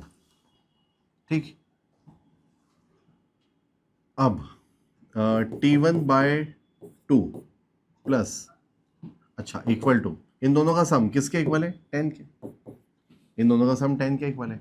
T2 की वैल्यू रख देता हूं मैं, T1 √3 और एक √3 यहाँ पहले से ही है, /2 इक्वल टू 10, सब T1 हो गया, तो T1 प्लस 3T1 और 2 LCM इक्वल टू 10, क्या 4T1 equal to 20, 4T1 equal to, कैसे मिलता है भाई ये, 3T1 प्लस T1 कितना हो गया, 4T1/2, 10 इंटू 2 ये कितना हो गया 20, कैंसिल करो तो T1 कितना मिल गया भाई 5, T1 की वैल्यू 5 यहाँ रख दो, तो 5√3, एक 5 और एक 5√3 है, एक 5 न्यूटन एक 5√3 न्यूटन। सी, T1 पहले पूछा था कि T2 पहले पूछा था, ओए मतलब T1 पहले पूछा, हाँ T1 पहले पूछा तो ये आंसर, T2 पहले पूछा हो तो ये आंसर, T1 पूछा है इसलिए C will be your correct answer. ठीक है, चलो आगे बढ़ते हैं, नेक्स्ट क्वेश्चन पर आते हैं। Next question is question number 41। The block M and M2 are placed as shown in figure. A force F is applied on the block M1. ये M1 है, ये M2 है। Then which of the following is correct? देखो M1 M2 कहीं भी हो उससे कोई फर्क नहीं पड़ रहा है, M1 ऊपर हो M2 नीचे हो कहीं भी उससे कोई फर्क नहीं पड़ रहा है, क्योंकि यहाँ स्मूथ है। स्मूथ है मतलब किसी पे भी फोर्स लगाओ M2 तो चलेगा ही, this will be in motion. ये मोशन में होगा ये निश्चित है, क्योंकि नीचे कोई फ्रिक्शन नहीं है, फूक भी मार दी तो चल देगा। अगर इस पे फोर्स लगाए तो ये भी चलेगा। अब तीन कंडीशन बनती है, हो सकता है कि ये तेज चले, हो सकता है साथ साथ चले, और हो सकता है कि M1 M2 के ऊपर स्लाइड ही ना हो, क्योंकि इन दोनों का जो फ्रिक्शन है यहाँ पर फ्रिक्शन दिया हुआ है। तो ऑप्शंस क्या बोल रहे हैं, बोथ M1 एंड M2 में रिमेन एट रेस्ट, गलत है। M2 तो रेस्ट में रह नहीं सकता, ये तो मोशन में रहेगा तय। Both M1 and M2 will move with same acceleration, may be same acceleration से चल भी सकते हैं और नहीं भी, हमेशा चलेंगे जरूरी नहीं, वो तो फोर्स पे डिपेंड करेगा। M1 and M2 will move with different acceleration, ये भी पॉसिबल है कि M2 और M1 डिफरेंट एक्सेलरेशन से चले, लेकिन हमेशा डिफरेंट हो ये जरूरी नहीं। पार्शियली करेक्ट है और ये भी पार्शियली करेक्ट है। Both M1 and M2 will must move, okay will must move, ये तो हमेशा ही होगा। M1 M2 तो चलेंगे, अगर ये चल दिया तो इसके ऊपर बैठा हुआ तो चलेगा ही। इसका मतलब जो मोर करेक्ट आंसर है वो है डी, है ना, जो ज्यादा सही जवाब है वो है आपका डी। ठीक है, significant figure in this, zero बीच में आ रहा है तो सिग्निफिकेंट होगा, 1 2 3 4, 4 सिग्निफिकेंट फिगर्स है इसमें। सिग्निफिकेंट फिगर का रूल है, सारे नॉन जीरो नंबर सिग्निफिकेंट होते हैं, जीरो बीच में आ जाए तो वो भी सिग्निफिकेंट हो जाता है। ठीक है, next, out of the following the resultant और which can not be 9 newton, किसका रिजल्टेंट 9 न्यूटन नहीं हो सकता, कैन नॉट बी 9 न्यूटन। 7 + 2 9, 7 - 2 5, 9 हो सकता है, 5 हो सकता है, इसके बीच के सारे नंबर हो सकता है। 5 + 3 8 और 5 - 3 2, ये नहीं हो सकता भाई, इसमें कभी भी 9 नहीं आएगा, इसमें कभी भी 9 नहीं आएगा, मतलब B will be your correct answer. Question number 44, चलो, a force act on 2 kg particle, मतलब मास गिवन है 2 kg, in such a way that the position of the particle as function of time is given by this, where x is in meter and t is in second, the work done, ठीक है भाई, work done during the first 3 second. सबसे पहले अपन एक काम करते हैं, distance दी है, एक्सेलरेशन निकालते हैं। अगर एक्सेलरेशन कांस्टेंट आ गया तो फोर्स कांस्टेंट आएगा, और अगर फोर्स कांस्टेंट आ गया तो हम बोलेंगे work done bye constant force है। लेकिन अगर एक्सेलरेशन वेरिएबल आ गया तो फोर्स वेरिएबल आएगा, और अगर फोर्स वेरिएबल आया तो work done by variable force integration से होगा। चलो चेक करते हैं, पहले एक्सेलरेशन चेक करते हैं। तो सबसे पहले हमें एक्स गिवन है t³ - 2t + 10, इससे बना लो वेलोसिटी, इसको डिफरेंशिएट कर दो, डिफरेंशिएट करेंगे तो 3t² - 2, एक बार और डिफरेंशिएट कर दो, 3t² हो जाए 3 × 2 6t। अच्छा, एक्सेलरेशन तो वेरिएबल आ गया भाई साहब, तो फोर्स कैलकुलेट कर लो, ma मास कितना था, यहाँ कहीं लिखा था मैंने 2 kg, तो मास हो गया 2, एक्सेलरेशन हो गया 60, तो फोर्स आ गया 12t। देखो फोर्स तो वेरिएबल आ गया, मतलब जब वर्क डन मिलेगा वो अब हमें मिलेगा integration of F D x से। चलो ठीक है, तो डी डब्ल्यू का तो इंटीग्रेशन डब्ल्यू हो जाएगा, इंटीग्रेशन ऑफ एफ की वैल्यू हो जाएगी 12t dx। अब 12t का इंटीग्रेशन x तो करेगा नहीं, और वर्क भी पूछा है 3 सेकंड में, तो हम एक काम करते हैं, dt से मल्टीप्लाई और dt से डिवाइड कर लेते हैं। ठीक, अब क्योंकि इंटीग्रेशन dt कर रहा है तो मैं लिमिट लिख देता हूँ 0 to 3 सेकेंड। ठीक, और इस dx/dt को मैं लिख देता हूँ v, है ना, dx/dt को आप क्या लिख सकते हो, dx/dt को आप लिख सकते हो v, तो इसको लिख दो v, और v की वैल्यू है 3t² - 2, यहाँ रख देते हैं। तो work done equal to integration 0 to 3 12t into, ये बन गया वेलोसिटी, और वेलोसिटी को हमने लिखा 3t² - 2 dt, limits from 0 to 3। चलो देखते हैं, work done equal to integration limits from 0 to 3 12t into 3, ये हो जाएगा 36, t² इंटू टी, ये हो जाएगा t³ dt माइनस, है ना, माइनस 12t का मल्टीप्लाई 2 में, तो ये हो जाएगा 24t dt, उधर से dt का भी मल्टीप्लाई हो गया, है ना, 12t इंटू 2, ठीक है, 0 to 3, तो वर्क डन। अब इंटीग्रेशन कर देते हैं, 36 आ गया बाहर, टी क्यूब का हो गया t to the power 4/4, limit 0 to 3, फिर है माइनस 24 बाहर, टी का इंटीग्रेशन हो गया T square by 2, limit 0 to 3, है ना। ये 9 टाइम्स कैंसिल हो जाएगा, तो वर्क डन मिलेगा 9 टी टू दी पावर 4, मतलब 3 to the power 4, 3 into 3 into 3 into 3, 91, 81, 81 minus lower limit 0, minus 2 से कैंसिल कर दो, तो ये हो जाएगा 12, और 3 स्क्वायर हो जाएगा 9, तो वर्क डन मिलेगा आपको 72 माइनस 12 इंटू 9, ठीक है, 12 इंटू 9, और इसको सॉल्व करके आपको क्या मिलेगा, मतलब 621 के लगभग एक नंबर दिखाई दे रहा है मुझे, है ना, क्योंकि ये बहुत छोटे नंबर्स दिख रहे हैं, मतलब 621 जूल। इसको सॉल्व करके 621 जूल सॉल्व होता हुआ दिखाई दे रहा है। 12 इंटू 9, 10 होता तो 120 माइनस हो जाता, 120 माइनस होता 600 की रेंज में एक आंसर आ जाएगा, ठीक है। अप्रॉक्स कैलकुलेशन से भी कई बार हमारे आंसर्स आ जाते हैं। ओहो, क्वेश्चन नंबर 45, 45 पर अगर हम लोग पता ही नहीं चला, चलो करते हैं 45 भी सॉल्व कर लेते हैं। If a gun of mass 2 kg is fired, okay, gun कैसे बनाऊं, ऐसे बना लेता हूँ, 2 kilo fired, 2 kg is fired, ठीक है। Be tightly holding the gun by a man of 48 kg, ठीक है, 48 kg, ओहो, ये लो, टाइटली होल्ड किया हुआ है, 48 kg का तो आदमी, इसने गन को टाइटली होल्ड किया है। If velocity of bullet is 500 metre per second, bullet fire हो गई, बुलेट फायर हो गई, बुलेट की speed 500 metre per second, bullet का मास 20 ग्राम, देन वेलोसिटी ऑफ गन, तो गन और आदमी दोनों एक साथ पीछे जाएंगे, तो इन दोनों का टोटल मास क्या हो गया, 50, 48 और 2 50, और ये पीछे जाएंगे v वेलोसिटी से, उसी वेलोसिटी से जिस मोमेंटम से गन आगे, बुलेट आगे जा रही, बुलेट का मास हो गया 20 ग्राम, ग्राम को लिख लो 10 टू दी पावर -3 किलोग्राम, और स्पीड कितनी है इसकी 500, 1 2 3, 3 0 से 10 टू दी पावर 3 उड़ा दो, तो वेलोसिटी मिली आपको भाई साहब 5 इंटू 2 10 डिवाइडेड बाय 50, मतलब 1/5, मतलब 0.2 metre per second, 0.2 metre per second will be the correct answer, ठीक है भाई साहब। तो 45 क्वेश्चंस हमारे सॉल्व हो चुके हैं, फाइनली फर्स्ट पेपर हो चुका है, होपफुली सबने बहुत अच्छा पेपर किया होगा। क्वेश्चन सॉल्व करते समय मुझे तो बहुत मज़ा आया, मुझे लग रहा है आप लोगों को भी उतना ही मज़ा आया होगा।